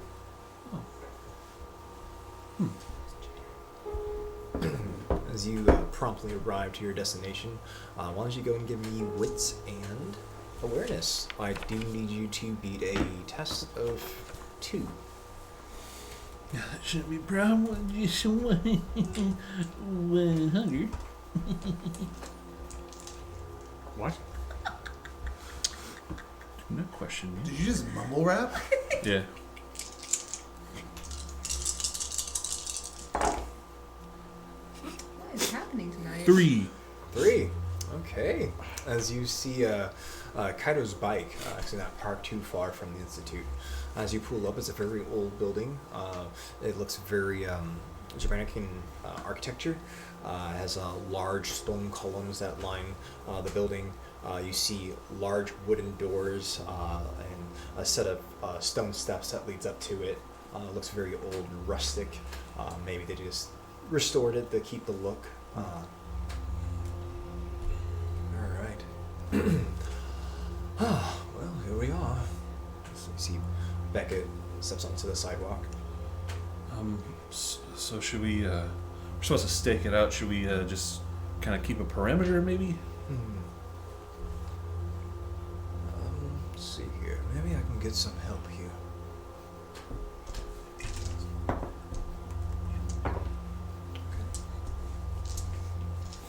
See, a couple of birds fly down, and Beckett stares at them for a little bit, and they fly off. All right, well, I got eyes in the sky right now. You hear footsteps coming up from behind the two of you. As you look behind you, you see Kaido approaching you. Hey. How's it going? It's going well. This is Beckett. That's young Higashi, correct? Yeah. It's nice to meet you again. Yes. You look very well dressed for the occasion. Yeah. So you stare at Kaido, Erwin. You notice that he has a very similar attire to what he used to wear. A black long coat, leather gloves. Though underneath he has some sort of like tactical vest. Looks very modern. He has his hair pulled back in a top knot, cleanly shaven. He's got his glasses on. All right. So, what's happening in the tonight? I don't quite understand. To put it as short as I can, there is an urn in this institute that is very real, and it is a kind of a prison for demons. Come again? Yeah. He said demons. It's demons. We're dealing with demons. Okay. That's odd. Yes. We're kind of. I think we're hoping to use it against Kapula. Let's see. Well, hopefully I'll get to you soon. Assuming you guys are just gonna sound out the perimeter. Yeah. Okay. Well, I circled around it. It appears that they only have 2 guards working it. I've already, gotten into the security system. So, I guess we'll just wait for Al.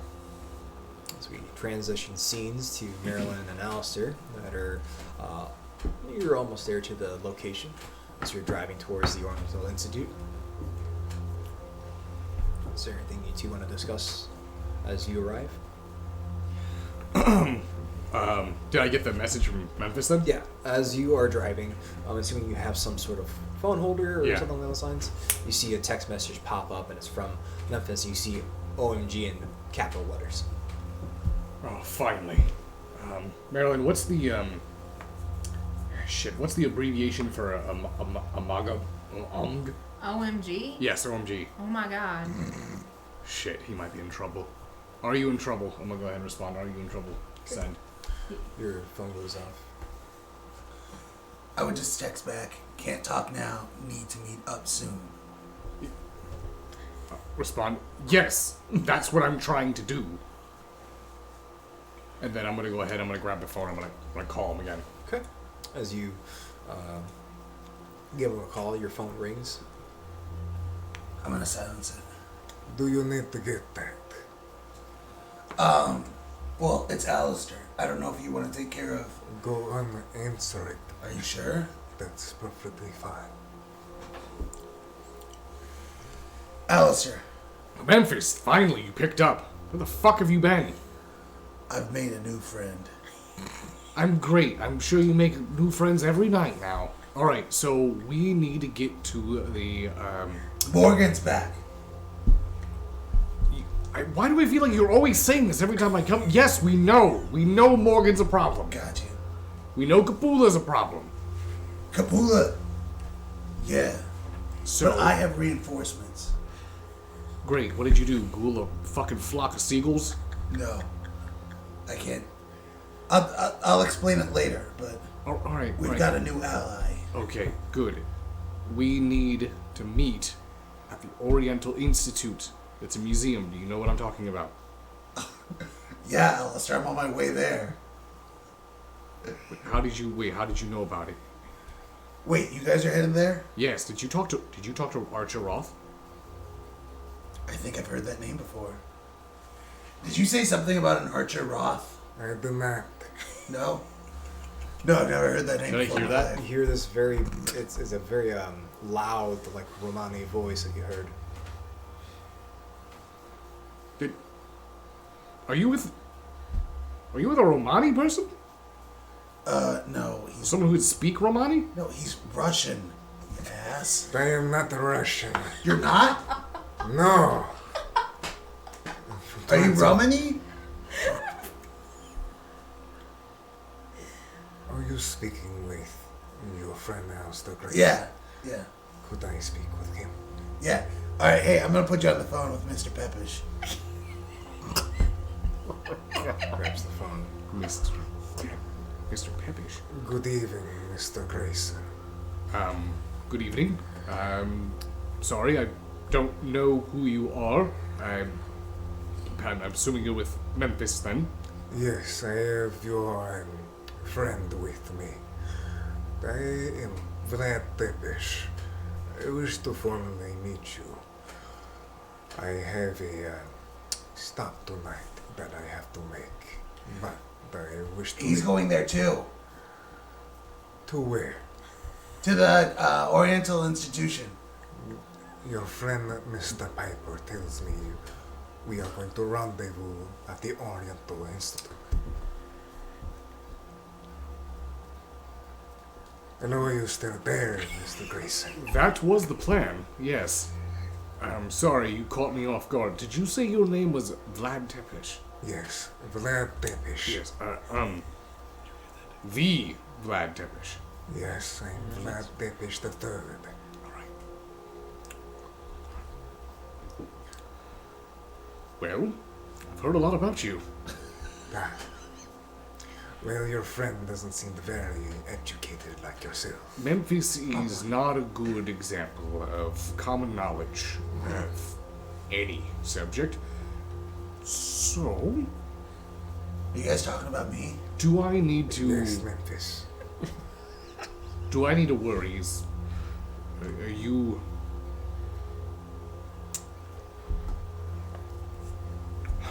Is this rendezvous going to be civil? Oh, yes, it will be very civil. I believe we have a common enemy, Mr. Grayson. Then it is so. I will see you very shortly. Mr. Piper, your phone. Oh, thank you. So, what do you think? Pretty cool guy, huh? I don't believe I have hung up the phone yet. Oh. Still here, Memphis. Hey, what's up? Memphis, the next time you should probably start the conversation off that you are in the car with Oh, hey, Portia. Portia's real name is not Portia either. What do you mean? What do you mean it's not Portia? Yeah, she was lying to me. Like I've been telling you for the last year. Yeah, what the fuck is her name then? It's Helena. Does that ring a bell? You can give me a... Tell you what, why don't you go ahead and give me an intelligence plus intelligence. Okay. Oh my god, that would be big Why brain would for you me. lie to me?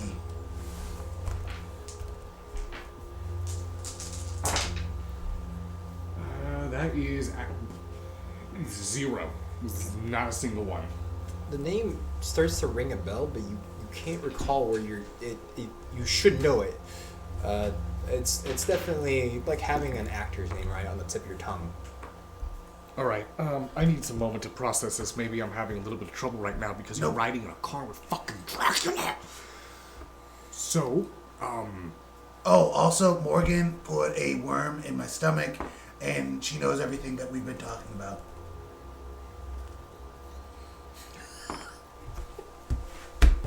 Memphis, I'll see you there.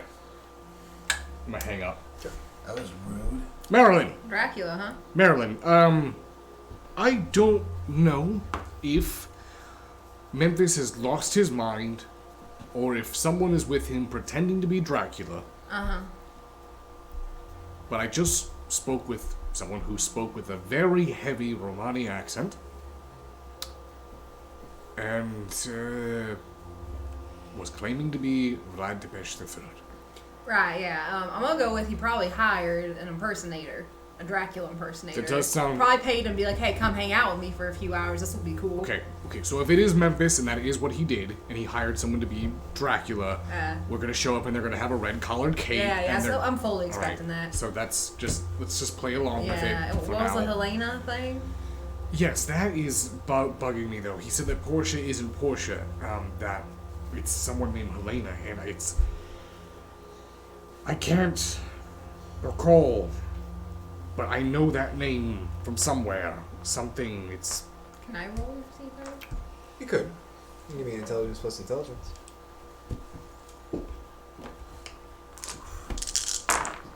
That is a 2. Again, very similar to Alistair. You feel like you should know that name. You feel like you came across that name in a book or two. Yes. We'll worry about that later. Let's go deal with whatever shenanigans Memphis is dealing with, and then we'll just all meet up. So let's just skip the red number 5 now, since we know he's heading there, and go right to the Institute. Yeah, we gotta save this poor impersonator from Memphis before he does something terrible to him. I'm assuming that this person is in grave danger, so we should go there and make sure that we protect them from Memphis's stupidity. Marilyn? Alistair. I have a question for you. Okay. I asked Erwin this last night, and it is it's been weighing down on me. It's crushing, really. I don't know if the conversation with Roth stirred up some sort of internal turmoil or not, but I've been really hung up on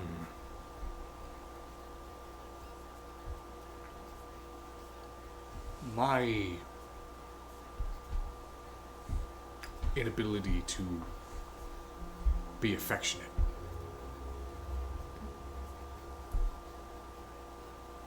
I think after we resolve all this, I think I may need to take a break. I think I may need to go find myself. I'm starting to feel lost. Oh, alright, but where's the question in this?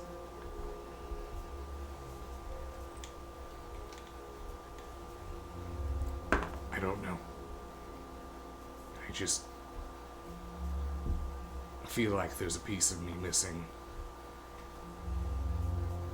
And I don't know if I'll ever fill the hole. How long you been feeling like this? I've lost count of the years.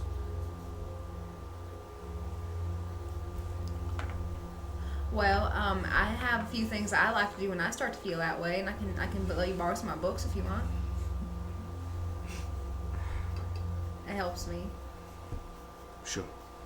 Thank you. continue driving to the Institute. As the two of you pull up to the Institute, you see waiting outside Beckett, Erwin, and Kaido. I'm going to go ahead and park the car, and then I'll get out with Marilyn and head over there.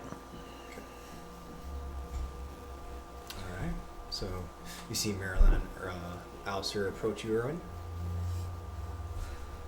Hi. Everything going smoothly? Yes. See the birds fly back down.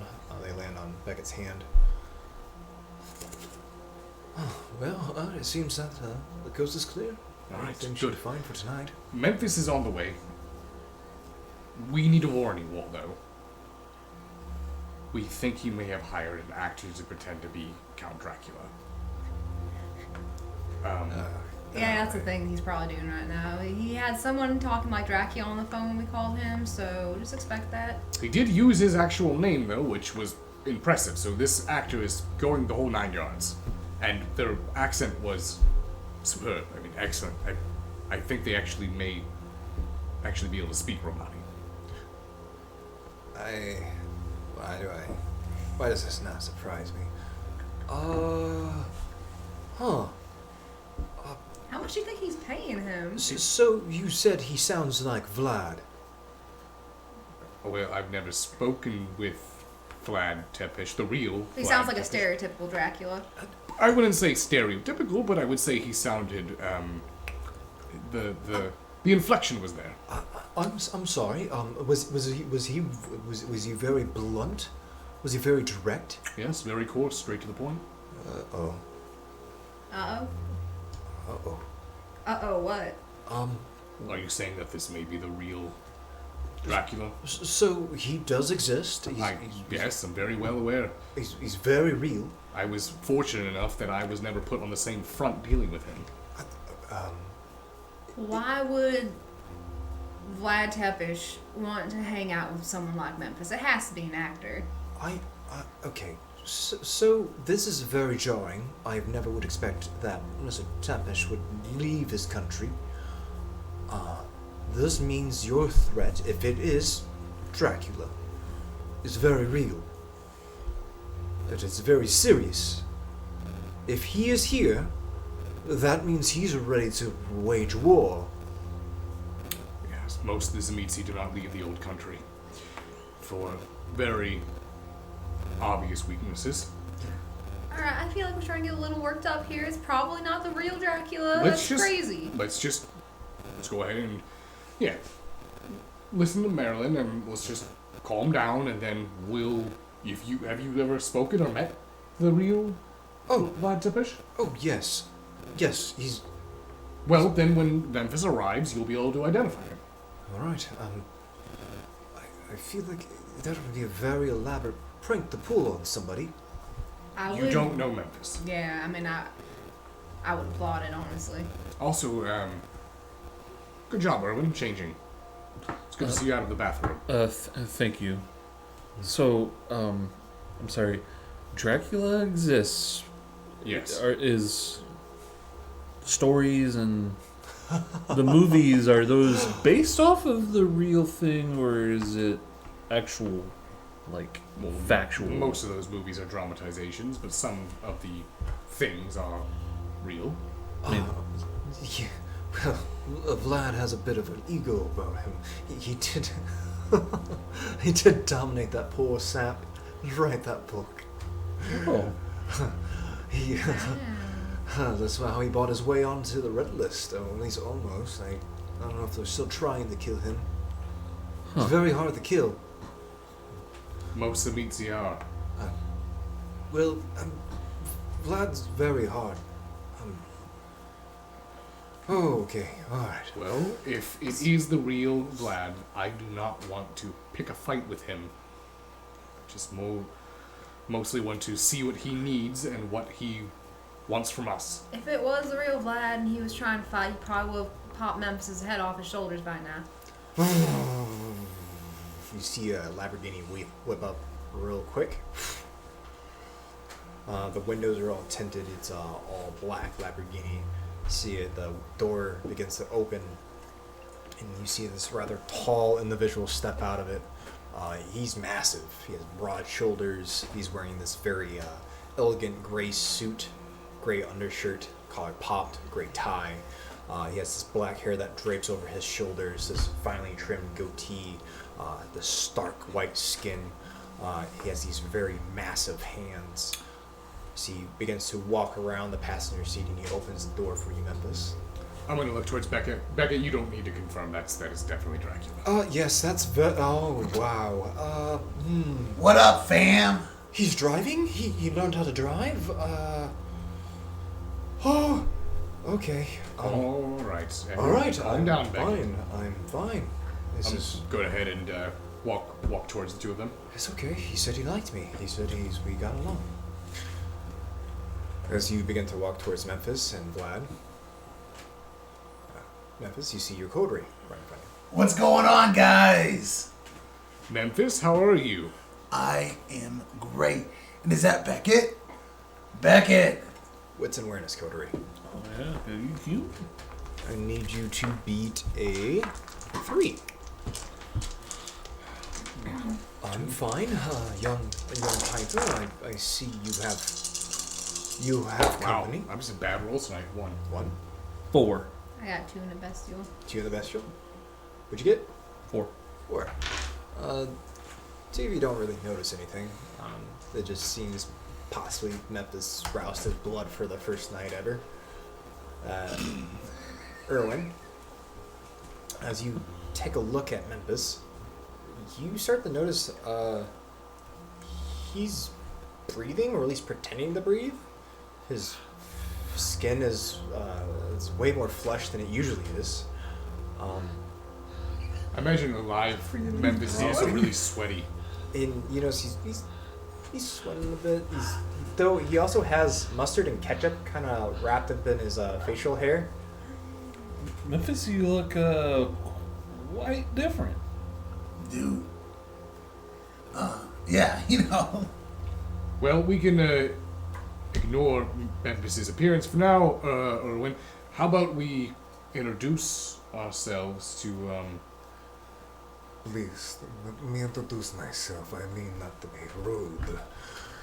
My name is Vlad Tepish. It's a pleasure to meet you all.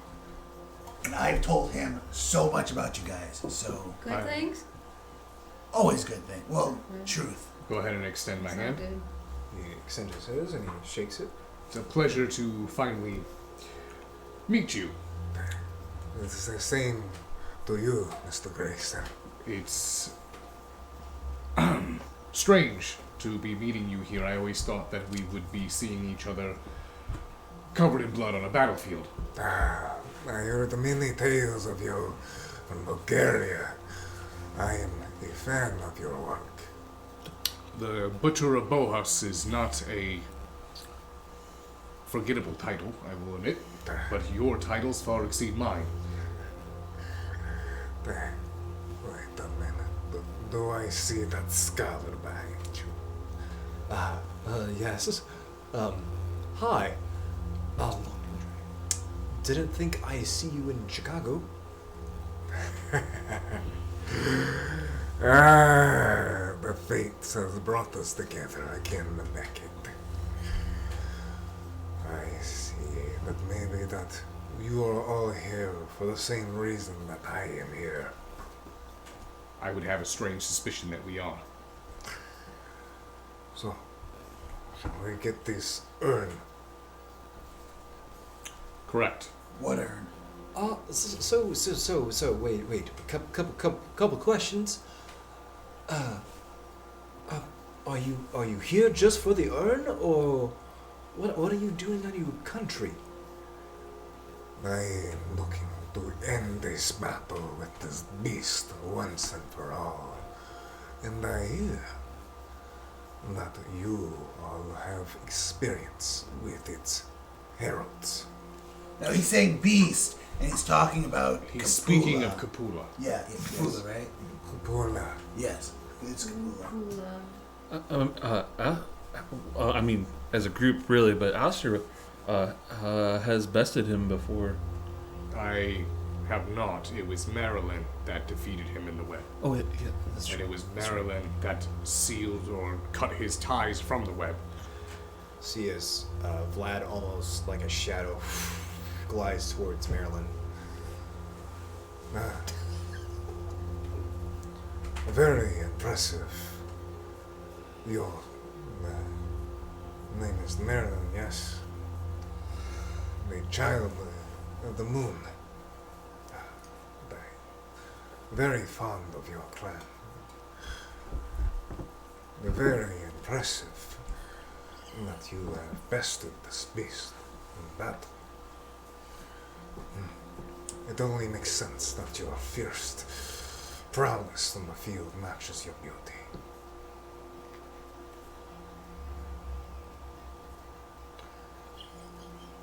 Thank you. Sir? I wish to speak with you of how you accomplished such a feat. This one speaks that Kupara is in the Feywild. No, Morgan is in the Feywild. I But think she he was means trapped there. the dreaming. The dreaming. Why do you keep calling it the Feywild? It's called the Dreaming, the Hedge. Right. And That's where I went yesterday. there was a particular kindred. Her name is Morgan, or she's going by Morgan. I saw She's her much last older night. than that. Apparently, Morgana is She has another a name. bird. Shut the fuck up, Memphis. Sorry. She conspired with Kapula. Morgan. The name sounds familiar. I believe she was also associated with the Crones. Another one that is the fan of the flare like myself. Yes. She may have captured an author or two, just like yourself.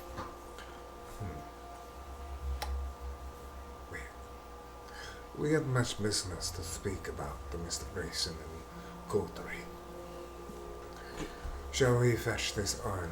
Yes, and with all of us here, I really don't think that we really need to use any sort of subtlety or tact. Let's just go in, take the urn, and we will leave. Awesome. What about someone seeing us? Kaido will remove all the surveillance of us entering in, and we will remove all memory of us ever being there. What about Please, him? there's no need for subterfuge or to break the building. I have already paid the curator here to swap out the urn with the fake. Oh, splendid. Wow. That will work perfectly then. Good thing that I'm here, or you would have stolen the fake urn. That would have been awkward. Wow, he's so smart. All right, let's head in then. He begins to lead the way and he goes around back. I'm gonna grab Alistair to hold him back. Okay. Hey, I know I've dumped a lot of information on you. I also want to let you know, though, just heads up, I'm kind of human, so What? let's just go do this. Just What do you mean? If you pull him closer, he seems a little Why are you warm? flush and warm. Yeah. So I saw Morgan last night, and I was just like, I'm gonna live forever, and she's like, bitch. All right, this changes things. No, it's completely fine. Because the thing is, I'm still gonna live forever. We'll deal with that after the urn. All right. So you follow Vlad to the back of the building. There appears to be a van idling. The lights are on. You see an individual step out of it. He has a cul-de-sac hairline. Seems to be an elderly Caucasian man. Glasses, suit. His tie is undone. It appears he's just either getting off his shift or what have you. Ah, there you are. Do you have what I paid for? Ah, yes, I have your purchase. See, he goes back towards the back of the van and he pulls out a small metal suitcase. And he begins to head towards Vlad. Can I do an insight check on this bald man and his van? Sure. Go ahead and give me a wits and insight. Anybody else that would like to do this, you can too if you'd like. Wits and insight? Yep. I'm kind of too busy just watching Vlad this whole time. Okay. Aw. Alright. 6. 6. I got 3. 3. Alright. Alistair, as you start to study this man's body language, the way he carries himself, you're able to deduce that everything seems normal. Right. Doesn't look like he's trying to something. deceive us or pull a fast one. It doesn't seem like it, though this does seem like a very seedy deal. I mean, obviously he's stealing property from the Institute. As he hands the suitcase over to Vlad. Thank you. That will be all. And as he waves his hand over this individual. Go on with your night. You did a good job. The urn is safe. There's no need to worry. I have given you a very generous donation towards your institute. Thank you. And he turns around and he walks away. I'm gonna look towards Beckett. Oh, Beckett, if you don't mind, not saying that I don't trust the man who just stole the urn for us, but could you all authenticate this? Make sure it's not a fake, that we're getting double-crossed? oh yes, I will take a look at it. That is a good idea. Yes, Scarlet, please look at the urn.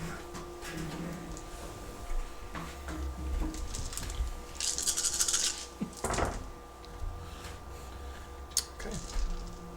And I need to roll a die real quick. Memphis roll. Did he break it?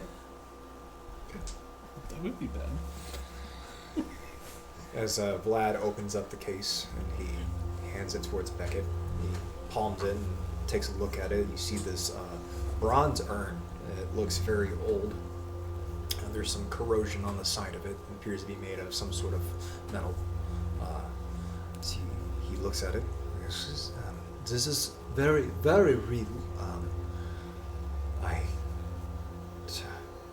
He looks at the bottom of it.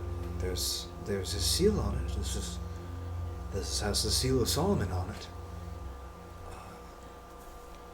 Yes, this is very, very dangerous. He closes it and he hands it back to Vlad. What's in it? There is some very dangerous entities trapped in here. Extremely dangerous. And I couldn't think of anyone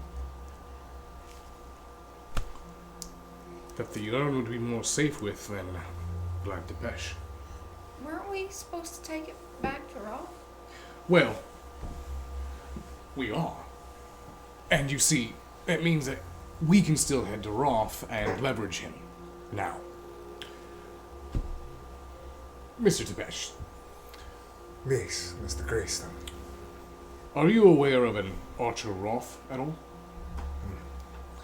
I am familiar with the last name. No, Currently under the affiliation with Pentex, are we? Pentex.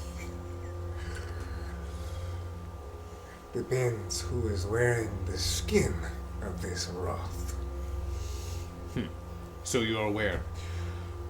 This particular demon wants the urn.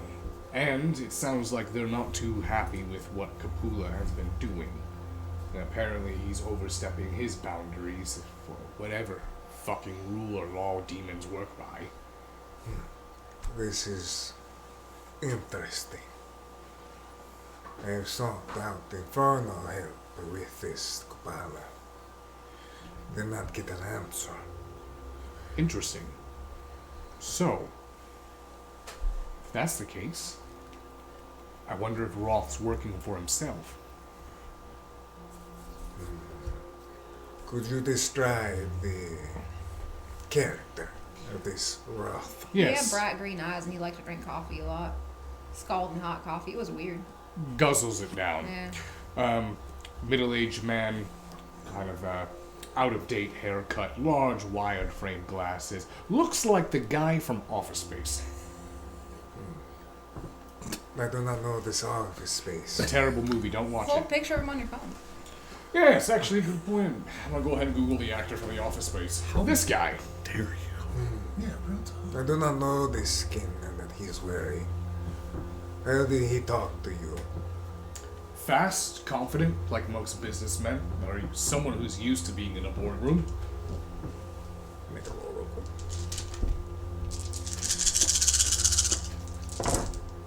Also very rude while trying to be nice about at the same time. Compensates. Very good with compensates. Eyes glow red.